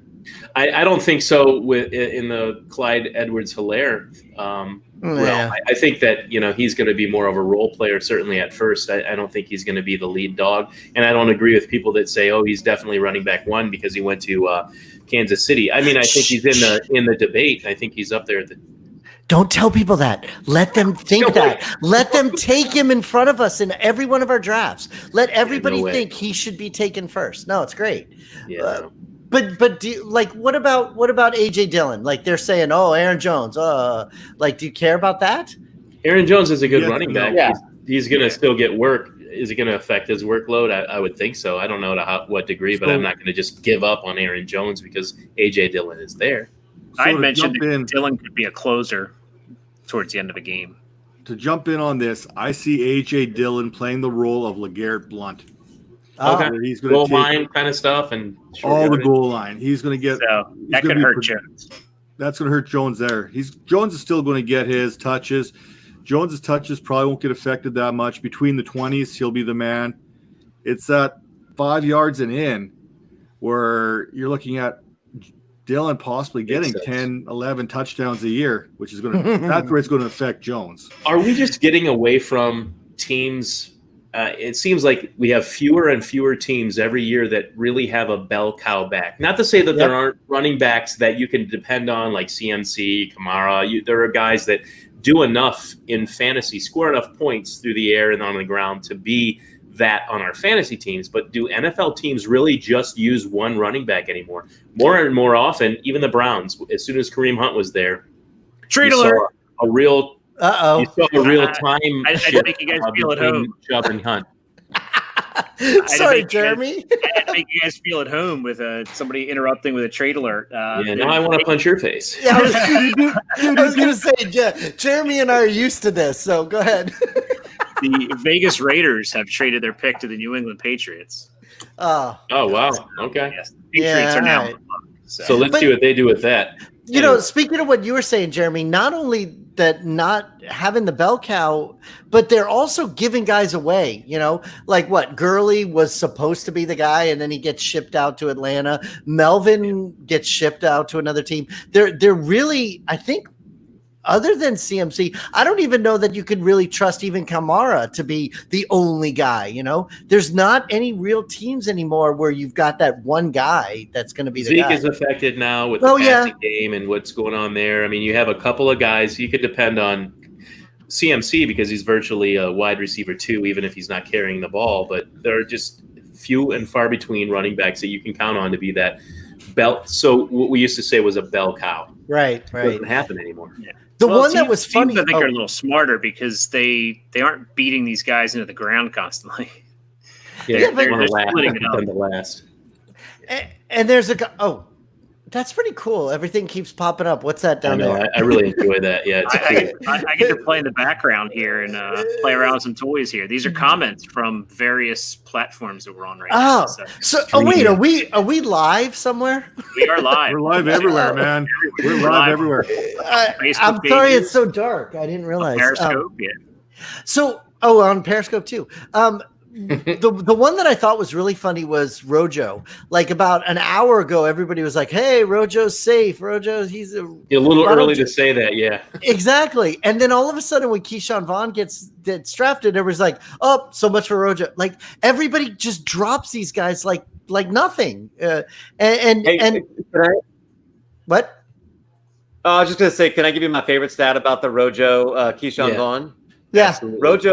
Rojo is 3 months younger than Keyshawn Vaughn. Is he really? Yeah, Keyshawn Vaughn's not a young guy. Yeah. It's just funny how quickly everybody drops it. And isn't it true? I mean, I've heard some people with the narrative that the rookies aren't going to get their rookie camps. There's some of these players that may not even get a chance to see the field in time for the season. So all these people that are automatically saying that this is the guy, some of these guys may not even get a chance to play. Yeah, Rojo's still gonna, get some play. Keyshawn Vaughn's not taking his job. I like Keyshawn Vaughn, but I don't think he's any better than Rojo. I think that helps them in other ways. But even if not, you can't afford to have just one running back anymore. If the guy gets hurt, I mean, these teams always have two guys regardless. It's hard to find the ones that are – it's not hard to find. I'm just saying you want to find the guys that catch the ball because they're always valuable regardless of whether the starter ahead of them is playing or not. They have standalone value. You want those guys. So I think Keyshawn Vaughn's good for that. Like, he's not just going to be a back. A.J. Dillon, is he really that valuable with Aaron Jones in the picture? Not like some situations when you have Kareem Hunt and Nick Chubb. Kareem Hunt's going to get the passes. He's going to get some inside running. He's always valuable. And then if Nick Chubb gets hurt, he's even more valuable. That's not always the case with these guys. I mean, you want to find the guys that catch the ball. The biggest question for me for A.J. Dillon is, does Matt LaFleur see in A.J. Dillon what he saw in Derrick Henry when he was with the Titans? And does he think he has grabbed his rough power back? And does he decide that he's going to use him over Aaron Jones? Because Aaron Jones was not utilized the way. Right. He had a lot of touchdowns. I mean, he was very touchdown dependent. If A.J. Dillon is brought in to be on the goal line, then Aaron Jones is going to be almost useless for fantasy. So you're telling me we have to dig up the free Aaron Jones hashtag all over again? It is funny. I think the most vocal group that I've seen on Twitter tonight are the Packer fans. Like Packer fans are hating this draft so much. They hate that they took Jordan Love. Yeah. He basically said, we don't care. We're not going to the playoffs this year. We're not going to. I like when Mike Clay tweeted out earlier. I don't know if you guys saw it, but he said Aaron Jones said he wanted some help. So they drafted a backup quarterback and a third string running back. Pretty much. Yeah. So real quick, if you're watching the draft along, notice when Goodell makes the picks, he looks at first the first couple picks I noticed, it looked like he was having like a fireside chat, like he's sitting down in his chair, like all like presidential. The last pick I think he made, he was like curled up in his chair, like ready to go to take a nap or something like that. So I think Goodell's like, man, I only do one round of this crap normally. What is this? They're asking him to do a lot. Like they're treating him like he's Jimmy Kimmel. He does everything now. He's like a stand-up comedian. He's like, go ahead, give it to me, boo me. And he's not Jimmy Kimmel, definitely. Yeah. They should have had Jimmy Kimmel do this. That would have been awesome. That would have been really cool. The one thing that I really didn't like, I mean, I think the way it all went for the last 2 days has actually been fine. There's really not that much wrong with it. I just don't like this whole thing where they say the pick and they show the family sitting there and they look like they're bored and they're not doing anything. Then they show the package and then they show them cheer. So the NFL knows there's a freaking delay. So don't show the family until after the package. I get it. Yeah, exactly. I don't understand. We're 2 days into this and they're we're excited about the draft, but most of the people watching it with their families are only excited because their relative is in the draft. I wanted to say one more thing about Aaron Rodgers, and I think you guys understand where it went wrong for the Packers, and it had nothing to do with Mike McCarthy. It had nothing to do with the receiving corps. It was all Aaron Rodgers, and it was the pivotal point was when Aaron Rodgers decided that he was going to forsake Olivia Munn and go for Danica Patrick. Right then, you knew that team was destined to just fucking fail. It wasn't happening. His judgment. It's so funny. He's so generally known by everybody as being a big douche, So people just don't like that guy, And he doesn't do anything to try to fix that perception of himself. So one of your users are implying that Goodell is drunk on cough syrup. Is that what's going on? Sipping on grandma's cough syrup between takes, eh? Maybe he is. Well, Devin Duvernay is now Lamar Jackson's new weapon. Oh, so you got I can't remember. Is that what we're calling one of Lamar Jackson's legs, Devin Duvernay? The left leg or the right? I mean, come on. Is he really going to throw the ball to that guy? Oh, you got Marquise Brown there. Yes, there we go. Boykin. Miles Boykin. You got Mark Andrews, Mandrews, Seth Roberts. Yes. Oh, Seth Roberts. Well, yeah. Speaking of tight ends, though, what about Asiasi going to the Pats? Yes. We were talking to that pick. So he's Gronk Jr., basically. Everybody's Gronk Jr. Every time somebody goes there is Gronk Jr., yeah. Well, he's kind of an H-back, though, right? I mean, well, then that would be Aaron Hernandez Jr., because that was the position that was that's what you wanted before Gronk took off was Aaron Hernandez, that position, the H-back. So, yeah, if that's the case, that'd be great. I guess you need to get Madman a secret identity in Canada because Goodell's going to try to have him hit for naming Hernandez on an NFL type show. He's good. All he has to do is get rid of the glasses. Hey Matt, my wife is ready to move to Canada anyway, so we'll be there. I loved Canada when we were there last month. I'll be in Mexico. It's warmer. Oh no, but Canada's so cool, dude, and their money is awesome. I do like Canada. I've been there many times. I like just got some loons laying around. No, Loonies, but I have some of that. Go up there and drink some Molson Triple X, baby. Not fucking around. So I wasn't. Will get you messed right up. I know you're right. Labatt, what's the Labatt Wildcat Strong? Is that it? That's right up there. So I wasn't in the room with you guys. What did you guys think about the Bears taking their 10th tight end? We didn't talk about that yet. But yes, you didn't. It's funny. The 50th Notre Dame tight end and the 10th Bears tight end. They literally have 10 tight ends on contract. From Notre Dame. But what the fuck? They just signed Jimmy Graham. They are definitely going like they're going to draft one more. Sorry, go ahead. They're going to draft one more tight end, and they're going to run the very first all tight end offensive package in the NFL. That's what I'm hoping for. Do they think the NFL is tight end premium now or something? I don't know what's going on. Well, you got to remember they just cut Trey Burton finally, so they need to bring another tight end to join the room that it already has. Jimmy Graham, Adam Shaheen, Demetrius Harris, Ben Braunecker, Jesper Hornstead, Jack Raymond, Eric Saubert.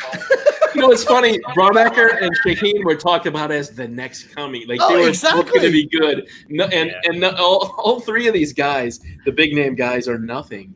It's funny when it happened. I even tweeted out. I was like, "What do they have? Like 10 tight ends on their roster?" And then, like a few minutes later, somebody said they now have 10 tight ends on contract. I was like, "Holy crap!" I was just kidding. Oh, you know what, Mike? You made a joke about. Go ahead. Sorry. He's trying to find his Kelsey, and he's just running through and see which one can kind of be Kelsey, I guess. I get that. Then I guess. There's the syrup again. What were you saying, Jeremy? I thought it was funny.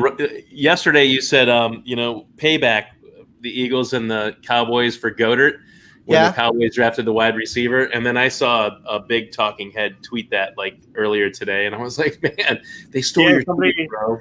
I think it was Good Morning Football. Somebody said that too. It was definitely true. Hold on one second. I'm sorry. What's the matter? Yeah, no Okay. kidding, man. I'm looking at our lads with the I'm Bears sorry. tight ends, and I'm sorry. they have I- 9 tight ends on here listed right now. Yeah, my son just asked me how is it physically possible he can hear me upstairs in his bedroom. But the Goddard thing is really funny because we were literally in the Dallas Cowboys stadium during that draft, and my friend is a huge Eagles fan. And when the Eagles took Dallas Goddard one pick in front of the Dallas, he's sitting there going, F you to the fans and all that stuff. But it's true. It seems as though that pick yesterday was kind of Jerry Jones and them saying, hey, screw you. And maybe they were doing that. I don't know if that's true, but it just seems that way. Is your friend Shane Manila?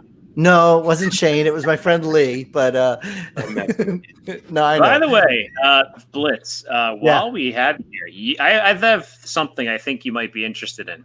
Cool. Statement games. You're a big WWE guy. Right. They have WWE prop bets that you can make. I For just what? want for SmackDown, for Raw, for But they already know AEW. who's going to win before the match. Never mind. But you pick different statements. Like I think this match is going to be less than 10 minutes. You pick 10 statements, and you're basically playing a tournament, like a prop bet, like a DraftKings kind of tournament. Right. And you win coins, and you can trade those in for.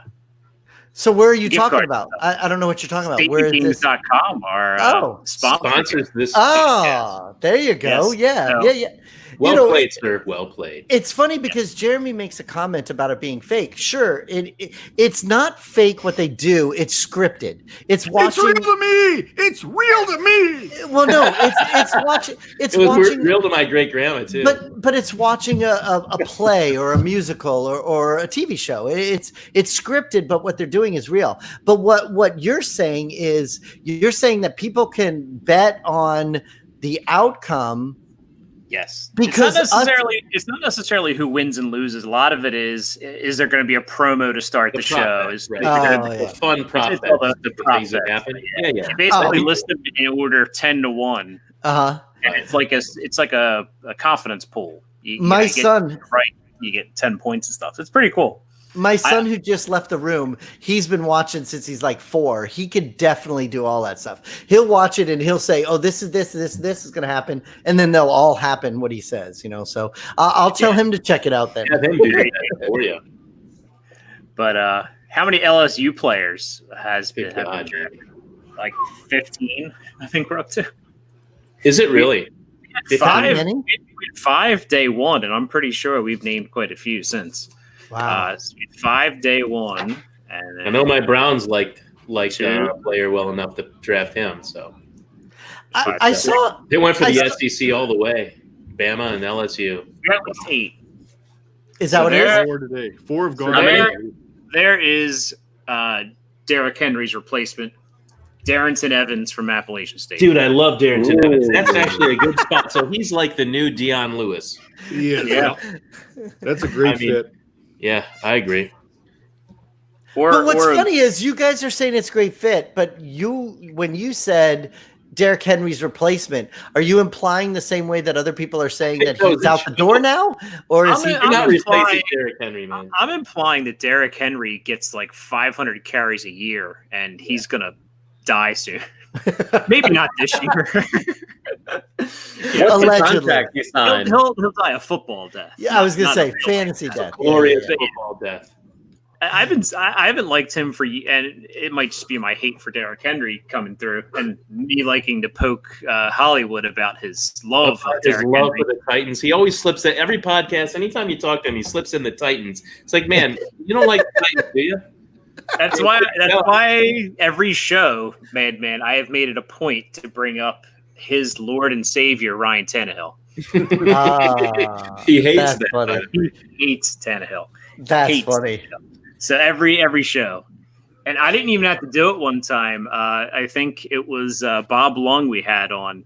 Bob Lung mentioned Tannehill being one of the most consistent quarterbacks or something like that. I'm like, yes. Yeah, Bob's always talking I didn't even consistency. need to That's set it up. true. It's always great when you have a guest on and they say something that you can add into the story that is your guys' own show. That's pretty cool. I created a clip from Daryl from when he was on our podcast, one of the podcasts, when he was talking about Corey Davis and AJ Brown, and I put it into a Bon Jovi song, and I just slipped it in like over and over, and like it was like a 60-second clip, and sent it to him and some of the guys in the thread, and he actually enjoyed it. He thought it was funny. I thought he was going to get mad. He was like, "Dude, that's awesome." That is funny. You do a lot of those kind of parody songs. Yeah, Madman's been writing a lot of parody songs recently on Twitter. And I have bits and pieces like down, but I actually have probably 10 or 12 songs, so I actually could put out an album. I'm not kidding. I need to sit down and record this stuff. And I mean the Nick Chubb, like when Nick Chubb became the starter of the Browns, it was to Metallica, right? Nick Chubb. Oh my God. Nick Chubb. I got to do it because I think they're funny. People need to hear it. That thing about LSU, I saw something earlier today about. Did you see that thing about Nick Saban? That he's the first coach that has a person in every single position of the 22 positions that has gone in the first round in NFL drafts. Every team position has been drafted in the first round. In the first round from his teams. Yeah. Great recruiting, Saban. Can you imagine? Even kicker? I don't know. It came across at the beginning of the draft.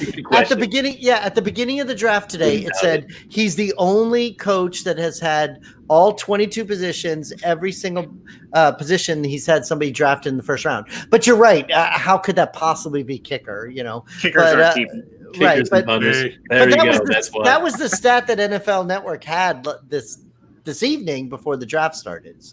So we had another tight end taken. We had Josiah by the Bears, by the Packers, by the Packers. So what are the Packers doing? I don't know, man. They're setting up the Jordan Love era in about 3 years. I swear to God, yeah. Danica Patrick has single-handedly ruined that team.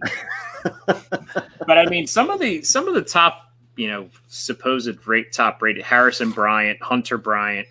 Troutman, yeah, like some of these guys I thought would go well before. I mean, Asiasi, I don't know. Alberto. Yeah, Alberto, man. That one. I have Albert Aquaman on my team. I don't know. Aquaman. Just stick with Aquaman. It's I like it. There you go. Coach, how many picks are left in the draft for tonight?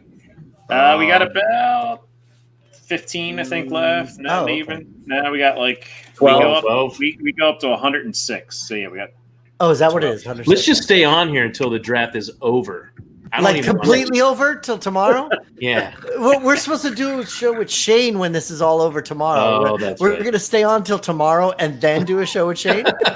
Marathon, come on. Your beard will be down to your knees, Well, here's what I can do. Slow, man. This is like a month of growth right now. I'll go to bed. I'll just leave this up, and you guys can keep talking on YouTube. That could really happen. Jeremy and I, when we get on the phone sometime during the day, we'll be talking, and next thing we know, we'll look at the phone. Yeah, it's like an hour and a half later. Listen to this. I have an idea. An hour and a half later. All right, man, take it easy. So I'll be up at about 5:30 tomorrow morning. So I'll just come down and hit end broadcast, and if you guys are still here, I'll just keep it rolling. That works. Man. Usually, I'm still awake at 5:30. So, Coach, did you rank tight ends this year? I did. Yeah. He saw way too many of them. Where do you have DeGuara? Actually, funny story. I'm actually pretty high on him. Oh, really? Let me just. Do you like the landing spot then? In Green Bay? Yeah, I don't mind it. Jacob. But you said you were high on him, so I was just wondering if you're happy about where he landed. What about Sternberger? Sternberger, yeah. Never was a big Sternberger guy. I'm probably one of the higher guys on DeGuara there. I got him as my 7th ranked tight end. Okay. He's probably the 3rd taken. So wait, I was just gonna say, if he's your 7th, how many have gone? Is there only been 3? There's been 3. Komet, Asiasi, and DeGuara. So then you still have four more tight ends higher than him that haven't been drafted yet. Okay. Oh yeah. Troutman, the Bryants, and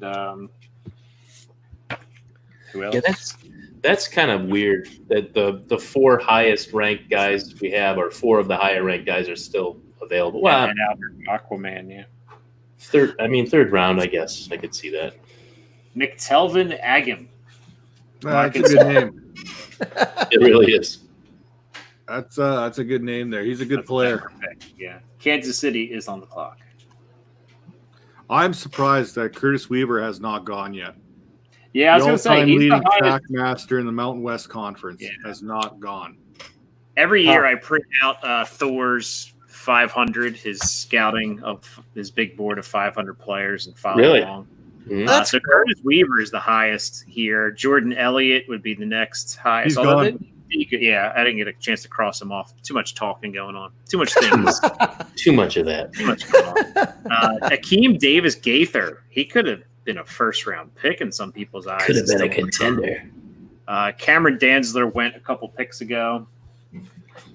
Troutman, Kayvon Wallace from Clemson, still out there. Antonio Gandy Golden. Yeah, Troy that's Dye. wild. Troy Dye, Jake Fromm, Malik Harrison. Some guys we could see very shortly coming off the board. He did have. I'm going to tell you right now, Gandy Golden's still on the board, and the Raiders are coming up. Just saying. They just keep going for receivers. 3 is not One enough. of them's got to hit, right? One has to hit. Yeah. So Matt, is that your team out of all the teams? You like the Raiders? Oh, so then that would have been even more fun than if we were in Vegas together. I told the story last night. My aunt's an ER nurse down there, and she had season tickets for the Golden Knights. I ended up talking her out of her getting rid of her Golden Knights tickets and picking up Raiders season tickets instead. Really? Oh, yeah. That's great. Yeah. Good to see you, man. So she has season tickets now? Yeah. All right, cool. Yeah, a friend of mine. He's going to get season tickets as well. So we'll be there 2 years now. Instead of this year, I'll see you in 2 years. Yeah, we're gonna have to stop in Cleveland in between, though, eh? I'll see you guys in Jeremy. Cleveland, man. It's a short 2-hour drive for me, baby. I grew up near there. Yeah, Dynasty Trades HQ. We're going to be definitely in Cleveland next year. So come down. That'd be awesome. We'll all crash at Madman's house. Listen, as long as we're not in that devil house that we were in at the Canton, Ohio thing. Dude, that was just an Airbnb. We didn't know what that was going to be. I will never do that again. We're only staying in hotels from now on. That house is fine. Old, but fine. Yeah, and So your doors Browns are on the left wide clock open. here. Yes, the Browns are on the clock. I'm going to take a wild guess. You got Curtis Weaver you could take to pair up with oh my god, Myles Garrett. My brain's shot, man. 2 days in a row. I wouldn't mind them taking inside linebacker Malik Harrison, to be honest. They need a linebacker. That would be. I think that would be great. I have Dye a little higher than him. What's that? You do? Who's that? Dye a little bit higher from Oregon. Okay. Akeem They do need a Davis linebacker. Baker, Curtis Weaver would be good.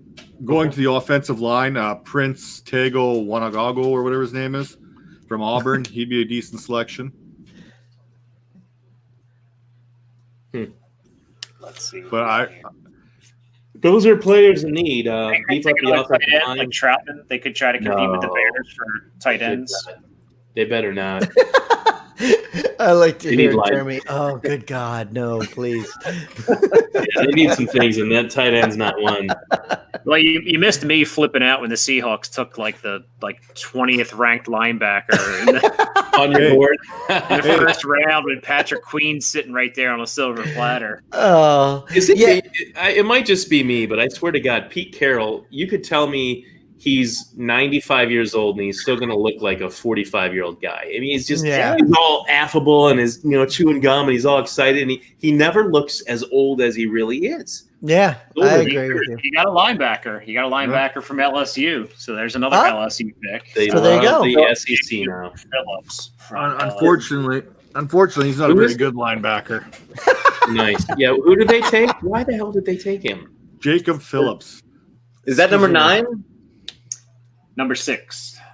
No, for the LSU players taken. Oh, I was going to say, I thought you were asking jersey number. I was going to say, he's wearing number 6 on the Do screen. you guys really not like that player? I don't. I have him down on my rankings. He did lead LSU in tackles, but Yeah, what did you like about him? And I feel like he was always around the ball. That's because teams were attacking him all the time. Hey, I'm not going to argue with you. That makes a lot of sense. Good point. That's like saying Deontay Johnson, there's a good cornerback. No, it's because everyone throws at him. Yeah, I wanted Malik Harrison, I think, but I don't know. That's just I'm biased. So I'm sitting here. I got the Raiders pick here in 3. 2 guys I really like are there still, and Akeem Davis-Gutter and Curtis Weaver. 2 guys I'm really hoping for here. Now, do we need a linebacker now that we've kind of got Kiewatowski there with Littleton? Probably not, but yeah, you got Morrow too to play, strong side if needed. What's still kicking around there at safety? Anything good? Safety, Kevon Wallace from Clemson. Oh, that sounds like a Mayock pick right there. Yeah, it sounds like a Mayock pick. It's Clemson. They play in the championship game. Terrell Burgess. Burgess. I'm high on Burgess. Terrell That Utah youth secondary was fantastic last year. They had Goodry there. They had Geno Stone from Iowa. Dude, they just showed a clip of the linebacker Phillips making a play. It was a horrible tackle. The guy almost got away from him. He fell down, spun around, and his helmet came off. I wouldn't show that clip as like a highlight for that guy. That was they were reaching to find stuff. A really bad play. That's about 90% of his tackles. Yeah, I don't know about safety. I mean, you got Jonathan Abram, and you got got Demarius Randall too. Demarius Randall and Jeff Heath. Yeah, Julian Blackman was taken already, so he's off. 10 LSU Tigers taken so far. 10. Yeah, I see that. 10. A 10. So what's the record? Like, I think the record's 16 in a 7-round draft. Yeah, it sounds like an Ohio State thing. Yeah. Nice. So basically, Dingus, you don't want a safety. This is what we're saying. I think so. You're on the clock now. Raiders are on the clock. Picks. Baltimore's on the clock. Okay. Baltimore's pick is in. Then the Giants are on the clock right now. Oh yeah, here it is. Baltimore's going to do something stupid like Philly and take like. I hope so. I hate Baltimore. Baltimore's running low on tight ends. They might need to get one here. Well, they traded one away. So yeah, Dingus is cracking me up. Yeah, when they took Dobbins, was that was the pick right before the Dolphins, right? They took Dobbins. Yeah. Yeah, I was. What? I was going to say that's a pretty solid Baltimore pick. I mean, they got Queen, they got Matabuke, they got Dobbins, and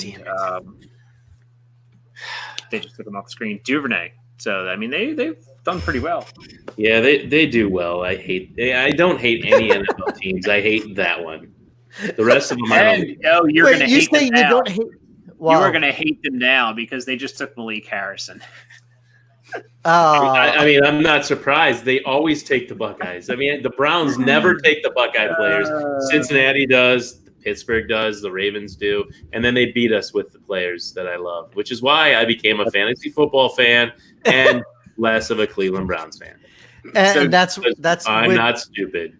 Being a Dolphins fan all those years, that's what got me into fantasy too. But back in the 90s is when I did it. But you watch, Malik Harrison will play for 10 years. He'll be in the Hall of Fame, and then the guy that they drafted from LSU, no one will even remember. Well, they'll both play. Well, you don't even remember, and they just picked him. You don't remember his name. I don't even know who he is. He's not worth, Jacob Phillips. Queen and Harrison will both play. They'll both be on the field. In base packages, Harrison might come off on coverage downs. Dobbins, I'm sorry. He's probably the best all-around running back in this draft. Everything that he does.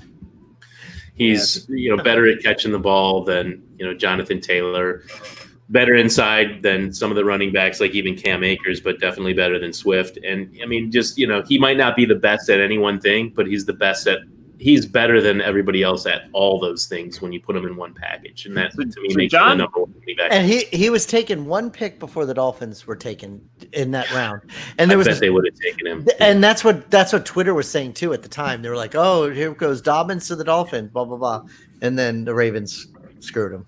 I would have rather had him go to the Dolphins because I don't hate the Dolphins. Well, I don't hate your Browns, so So we got about 7 picks to go, and then I have to actually work tomorrow. So I'm at the big. Do you really? On Yeah, my Saturday? part-time job. Yeah. what's your part-time job? Well, he's a teacher during the week. Yes, I give out parts to people at Pep Boys. So Ah, that's Pep my Boys. yes, the Pep Boys. They're not a sponsor. They should be. They should pay You me should money. get them to sponsor the show, man. That'd be awesome. are you guys Yeah, all? they're kind of hurting for money now, right? Yeah, everybody is. Are you guys all like staying at home mostly, like for your jobs? Are you definitely staying home, or do you guys get out of the house? I'm teaching from home, and I work Saturdays, and then Yeah. I run to the store like once a week. Matt's Yeah. shaking his head no. I still work. I'm essential. Yeah. What do you do, Matt?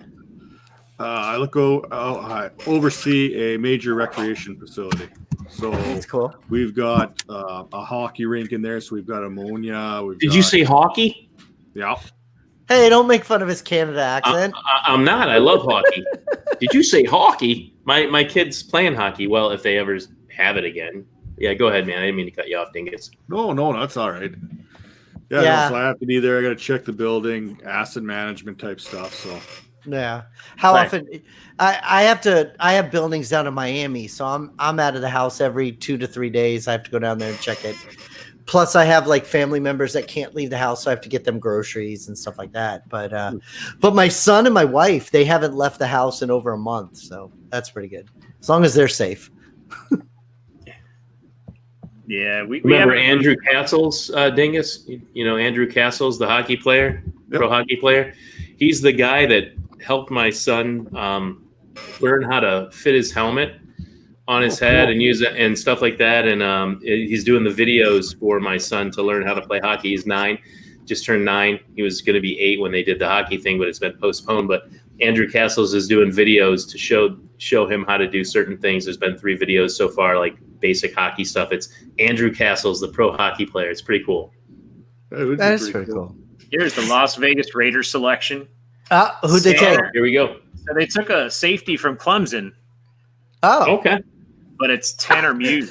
Matt's covering his face. He doesn't look happy. It's who? I know Thor. Tanner Muse. Wait, what? Thor Nystrom there. He's pretty high on Tanner Muse, I think. I think he's Yeah. up as a linebacker, though, Oh, in his rankings. so are you happy or not happy? You're rubbing your No. face. Raid alert. No, it's horrible. I love Thor Nystrom. A funny story.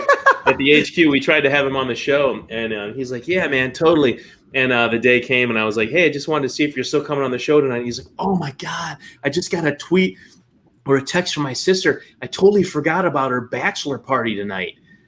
Is it okay if we reschedule?" And so we reschedule, for another time. And he's like, I'm sorry, man, but I just got invited to do this NBC thing in New York, so I'm not going to be able to do the show tonight. We never had him on the show. He just kept canceling on us. I'm like, all right, man, we'll see you around. Sorry you're so busy. It's not you, it's me. I have a similar story we could share later. I do like okay. every time, Jeremy, we have somebody on the show and we'll post it out on Twitter like, hey, we had this guest or we had that guest.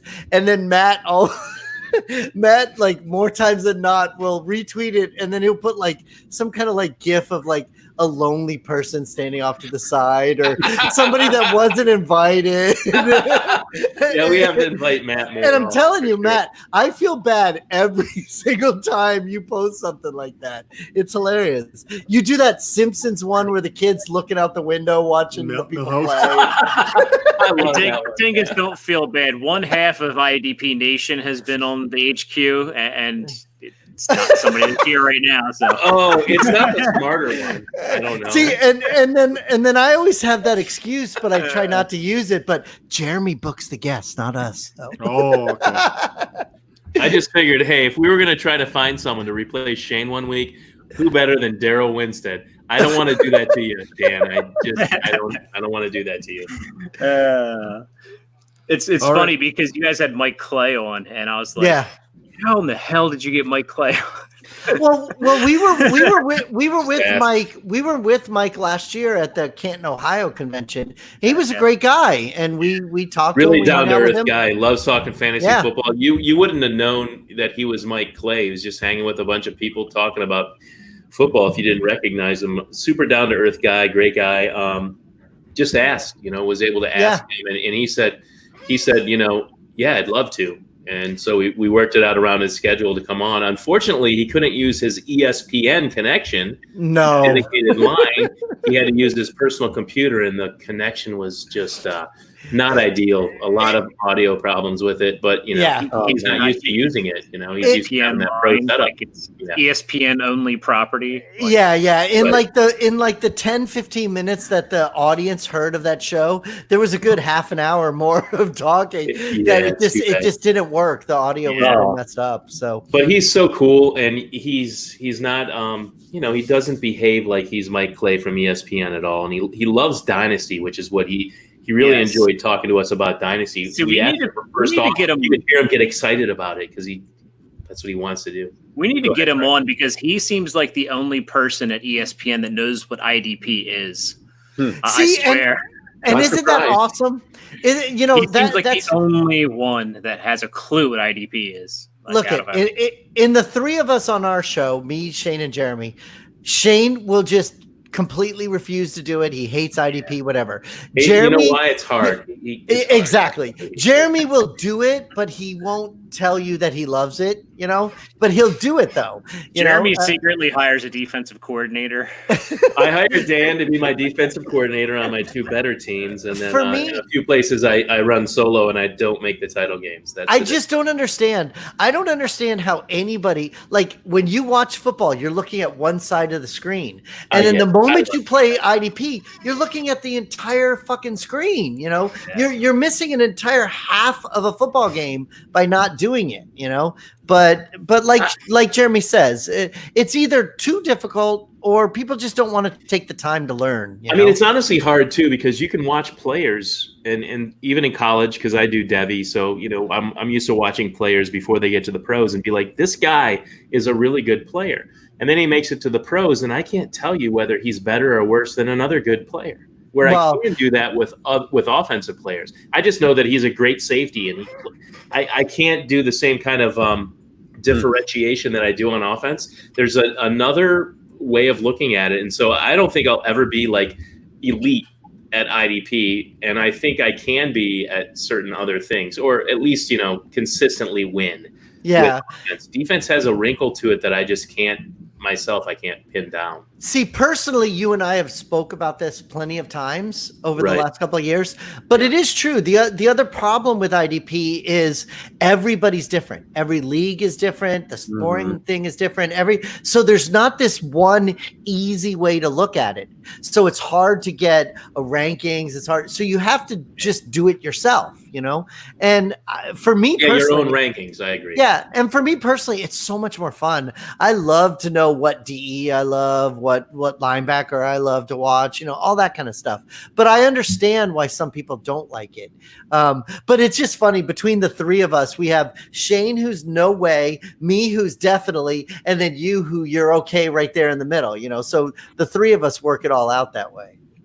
And I love Devy. Like I'm over the top with Devy. I hate Devy. I mean, I would, I found my home when we started being able to do that. And Shane toys around with it, and I don't want to say he's not adept at it. He just, he kind of tinkers with it a little bit, whereas I love it. And he's a dynasty guy. It's a good mix of guys. There's no doubt. And I think Dan has the same thing on his podcast, and I don't listen to other podcasts, so I can't really speak to that. Yeah. I'm not a podcast listener, but I know Dan and Dwayne have a good mix too. You don't want two blitzes and two Dans and two Madmans on a show, it's just not going to be as good. It is funny though, Devi. I don't even want one Madman. I hate my voice. I don't want to hear it anymore. Oh, shut up! You and listen. I'm on a show, guys. I'm on a show with two guys that we've been doing it for 2.5 years, and both of them say how much they hate their voice. It's like, just fucking do it. Your voice is dude. You have a great voice for radio. You know, Shane has I have a great face for one too, baby. Well, apparently, I can't believe that Santa Claus beard you got going, but you know, old guy beard. For me, Devi, I would rather just trade away all my Devi shit. I mean, look, You really look hate at it, don't you? But look at the draft that we're doing right now. Look at what on our show we had a mock draft. 2 weeks ago we had Dynasty Rich, Katie Flower, all this stuff, and people are saying, "Oh, this guy is this guy's this guy's this." Now we're watching the draft happen. Totally yesterday. changed. Jalen Rieger, wide receiver one. Yeah, completely, like totally I said, changed. Which is why I said, and I think I might have said it to Dynasty Rich on the show. I definitely said it when we did the off the rails stuff. I picked the players that I liked rather than, I didn't even take Justin Herbert. I took T. Higgins. But that's the whereas point. Reality would mean in a super flex, you're going to take the quarterbacks that get drafted higher. I took my favorite players in that mock draft because it doesn't matter until now. Now, if we do a mock draft, there's some rationale behind it. All right, it means something. But so you're totally talking against Devi anyways then, because you're saying that once the draft happened, then those people. No, I still want T. Higgins, Brian Edwards, Tyler Johnson, and Jalen Rieger. I just mean that the order of things changed a bit. Actually, in fact, I want Jalen Rieger even more than I did when I had him in Devi. Honestly, right? But that's Jalen the point. Rieger about an hour ago in an auction, so for $10. You did. Good for you. Yeah. I get what you're saying, Mike. I mean, it's a knife that cuts both ways. Yeah. I feel like the insight is what's helpful. Knowing more about the players and certainly drafting before the NFL draft benefits people who pay attention more. But I've always said with wide receivers, the cream rises to the top. It happened with Juju Smith-Schuster. Oh, he's going to Pittsburgh, blah, blah, blah. Antonio Brown, blah, blah, blah. And then, within 6 months, he's worthwhile. He was worth the pick, and he became the wide receiver one shortly after. Wide receivers, if they're good, are going to get on the field, they're going to play, and they're going to become what they should have been. Opportunity for running backs is something to look at. But wide receivers, you draft the best ones, and then you just wait. Like, season, put in the rub on your ribs. You just wait until it's ready to put in the freaking smoker. Sorry, that's a horrible analogy, but that's what I got. CeeDee Lamb. So you can say the same thing about CeeDee Lamb here. He's going into the Cowboys. There's a lot of weapons there. People are worried about that, but like you said, cream was going to rise to the top. If you think he's one of the best receivers in this class, you take him and you just wait until Amari Cooper's not there anymore, which might be next year. I would. So we have a Alex Hernandez Gronk pick.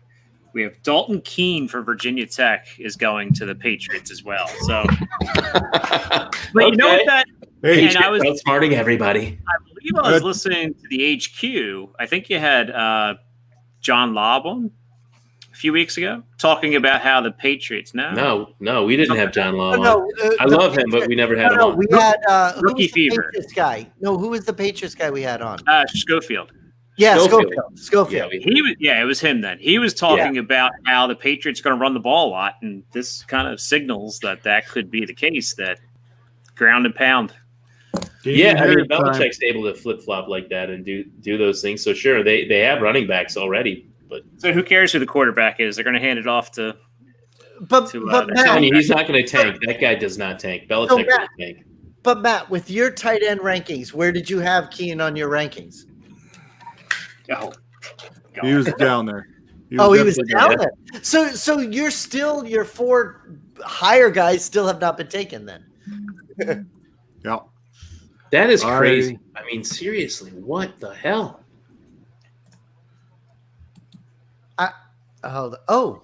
I just did a refresh. There's only 2 picks left now. Davion Taylor was taken. Yeah. This is a great pick for Philadelphia. I love Davion Taylor. I love how he can move. He goes sideline to sideline really quick. He's that hybrid linebacker that teams are looking for nowadays that controls everywhere. Great pick here, in my opinion. Speaking of great picks, I am now on the clock in a super flex league. Oh, okay. What round? What pick? This is pick 110. Huh? I'm trying to trade back because Jalen Rager is there still. Uh-huh. Oh man, nice. He is my guy. But this is a 2 QB league, and Justin Herbert's there too. Oh. Oh, dude. Still there. I'm going Herbert for Yeah, sure. you have to. Herbert. In a super flex, you can easily get wide receivers, but quarterbacks you cannot easily get, dude. You have Exactly. You can flip him for more than Rager if he pans out anyway. Herbert should be top 5 or 6, right? Yeah, you have to take him. Yeah, I think so. So I'm watching this kind of go. So I'm trying to trade back because I don't have any seconds. I got no fourth, so I got pick 110 and like 308. So I what got quarterbacks do you have on your roster now? trash. I actually traded Myles Garrett for Dwayne Haskins just to get another quarterback on my team. Well, then you Really? have to take Herbert, I would dude. go with it, man. I would definitely. Herbert is I don't know why so many people dislike him. It's the same people that are like, Josh Allen, what do you mean Josh Allen's going to be great? And then they look at Herbert and they don't like Herbert. And it's just crazy to me. Like they talk out of both sides of their mouths. There's nothing to dislike about Herbert. No, and there's Good no way situation, to too. Taylor, and it's not, Herbert, 39 on the Wonderlic. I mean, everybody. He's smart. He reads defenses. He can check down. He can before the snap. Survey the defense. Go through his progressions. He's 6'5", athletic. He can move for a big guy like that. You watch. I mean, he's super athletic. He was the best athlete on every team he played on in high school. Baseball, football, everything that he did. And he did nothing really wrong at Oregon. They weren't a great team. He throws darts. He throws a rocket. He throws it really far. There's nothing not to like. I mean, if there were a guy that you could say we can mold this guy into a pro quarterback, it's Justin Herbert. Well, All yeah. the other guys they try to compare him to, they lacked something that he has. So I don't see it. I think he could be one of the best quarterbacks to come out of this class for sure. well, plus Okay. Matt, for you're talking fantasy. If you're saying you have trash at quarterback, even if you try to trade back, what are you going to pick up? A second-round pick, a third-round pick, whatever. What are you going to get at those positions? Take the quarterback and be happy with it. So just to give you an overview, Derek Carr, Andy Dalton, Ryan Fitzpatrick, Dwayne Haskins, Matt Ryan are my quarterbacks. Well, you got Ron. I mean, you got something. Well, That's yeah, not terrible. Enough to start this year, but those are not. Yeah, you have some For players. this year, you're good. You're Yeah, At wide receiver, I have Keenan Allen, John Brown, Josh Gordon, okay, Josh Gordon, Tyreek Hill. hey, weed's legal in the league now. It's not that bad. So if I Well, look at my Tyreek top- Hill and Keenan Allen. I mean, honestly, one more guy and you're golden. yeah, Well, What's your well, third best receiver out of Keenan Allen and Tyreek Hill? Plus, it what would- Jeremy it would- originally said, the trade value that you could get from Herbert, you will be able to get something better than what you take right now if you take Rager or whatever. I think so. I think you can get more than Rager with Herbert if you and trade. Let's help me to the Saints. The Saints got themselves a tight end. That's a good pick. So, Calvin, you got a tight end. What do you think? He doesn't know what to think right Oh, now. I see his Saints shirt now. I gotcha. Who is it? Adam Adam Trout. Troutman, You Yeah, just- Troutman, dude. yeah. the number one ranked tight end, probably on a lot of top 3 tight end for sure on a lot. Yeah, as far as a well-rounded, across the board tight end, they can do it all. Absolutely. Okay, Real tight end. so remember what I said earlier about being a Saints fan and being frustrated about the Saints. They just don't like having a lot of draft picks. They traded up. They got rid of one. traded Seahawks Dan with the facts. they traded 4 picks to move up 25 spots. Wow. So wait, they gave up 4 picks to get this tight end? Yes. That's insane. Wow. Are you kidding me? They traded 130, 169, 203, and 244 for 105. What? And so they're done then? They don't have any more picks? They have a 7th round pick, and that's it. Oh, wow. All right, How so many the, spots did they move up for all that ammo that they gave? 25. yeah, but wait, I don't didn't like Matt just say that he was the best tight end? I mean, I guess like if I think he's one of the best tight ends in this class as a well-rounded tight end that can do everything: block, tough, catch the ball. I think he's one of the best. Absolutely. I can't remember if I got him at number 1 or 2. I know I got Troutman and Harrison Bryant right up there with each other. Wow. I'm watching the highlights. Did he play at a high school? He played at Dayton. Yeah, Dayton, right down the road, like an hour and a half away from me. Did you ever watch him play, Jeremy? I didn't watch him live, but yeah, I know who he is. Yeah, I do watch some of the games, local stuff, which is how I came upon Kareem Hunt from Toledo and Deontay Johnson. I do. I keep up with some of it, but yeah, I didn't see it live or anything. Yeah. All right, so we are going to put a bow on this shortly. The Baltimore Ravens have the last pick in the draft. Any final? I hope they take an Ohio State Buckeye. They might. There's still some available. Any Any last words, folks, before we kick Oh, this? hang on. KJ Hill to Baltimore. KJ. No, I'm just making it. Oh, you're just making it up? They needed another wide receiver. At the It's like very me end of the show, yesterday. you're going to make up a pick with the last I pick. wouldn't be surprised. Yesterday, I jumped the gun with Judy going to the Niners because the Niners were on the clock and they showed a picture of Jerry. I Jeudy. know. I thought that too. And I'm like trying to like pay attention to 5 things yesterday because I'd been talking for like an hour already, and I was like, They did that with Jake Fromm at one point. I was like, what? yeah. Why are they like, Speaking of that, I see up in the top corner it says 2 hours and 15 minutes. Yes. Is this you said we did this live, but is this also you're going to turn around and put it out as a podcast too, or is it just? Well, it'll be on recorded? YouTube, so we can share this link on YouTube as Oh, like that's cool. hey, check this out. Because That's cool. yeah, Everybody's like getting apparently refreshed. Goodell is eating M&Ms or something, and he's shaking the M&Ms around or something. I don't know. I hear it. Yeah, I heard it. You don't He's a really weirdo. think he's drunk, do you? He could be. Tyree Phillips, Mississippi State. There you go. Final pick. Put a cap on this one. End it. So, Matt, what would we be doing right now if this was real life? You know. Sorry. I know what we'd be doing. No, I'm just saying Matt and I were supposed to be in Vegas right now. So Yeah, I considered it. You know what? We'd probably be chilling out in one of the hotel rooms watching Teen Titans go, you know. I don't know, man. In Vegas, probably not. not at midnight. No, I would not be watching Teen Titans go with you. But that's Just so you know, Sipes needs like 2 hours of sleep. yeah. That's all That's he needs. about and that's he's about good to all I go. do. Yeah, dude, we had so much fun in Canton, Ohio. I can't wait to do that again. Me and Mike stayed up until 4 a.m. eating at Waffle House. Wake up, get ready, load all the suitcases and crap in the my vehicle and my Traverse. We go to the thing, get pictures made, set up the booth, get everything going. Everything. Haul it like a mile in, set it all up, and then Shane comes up. Hey guys, how you doing? The guy who could have used you over the past hour, you son of a bitch. Yeah, but him and Russ went to bed at like 10:15 at night or whatever it was.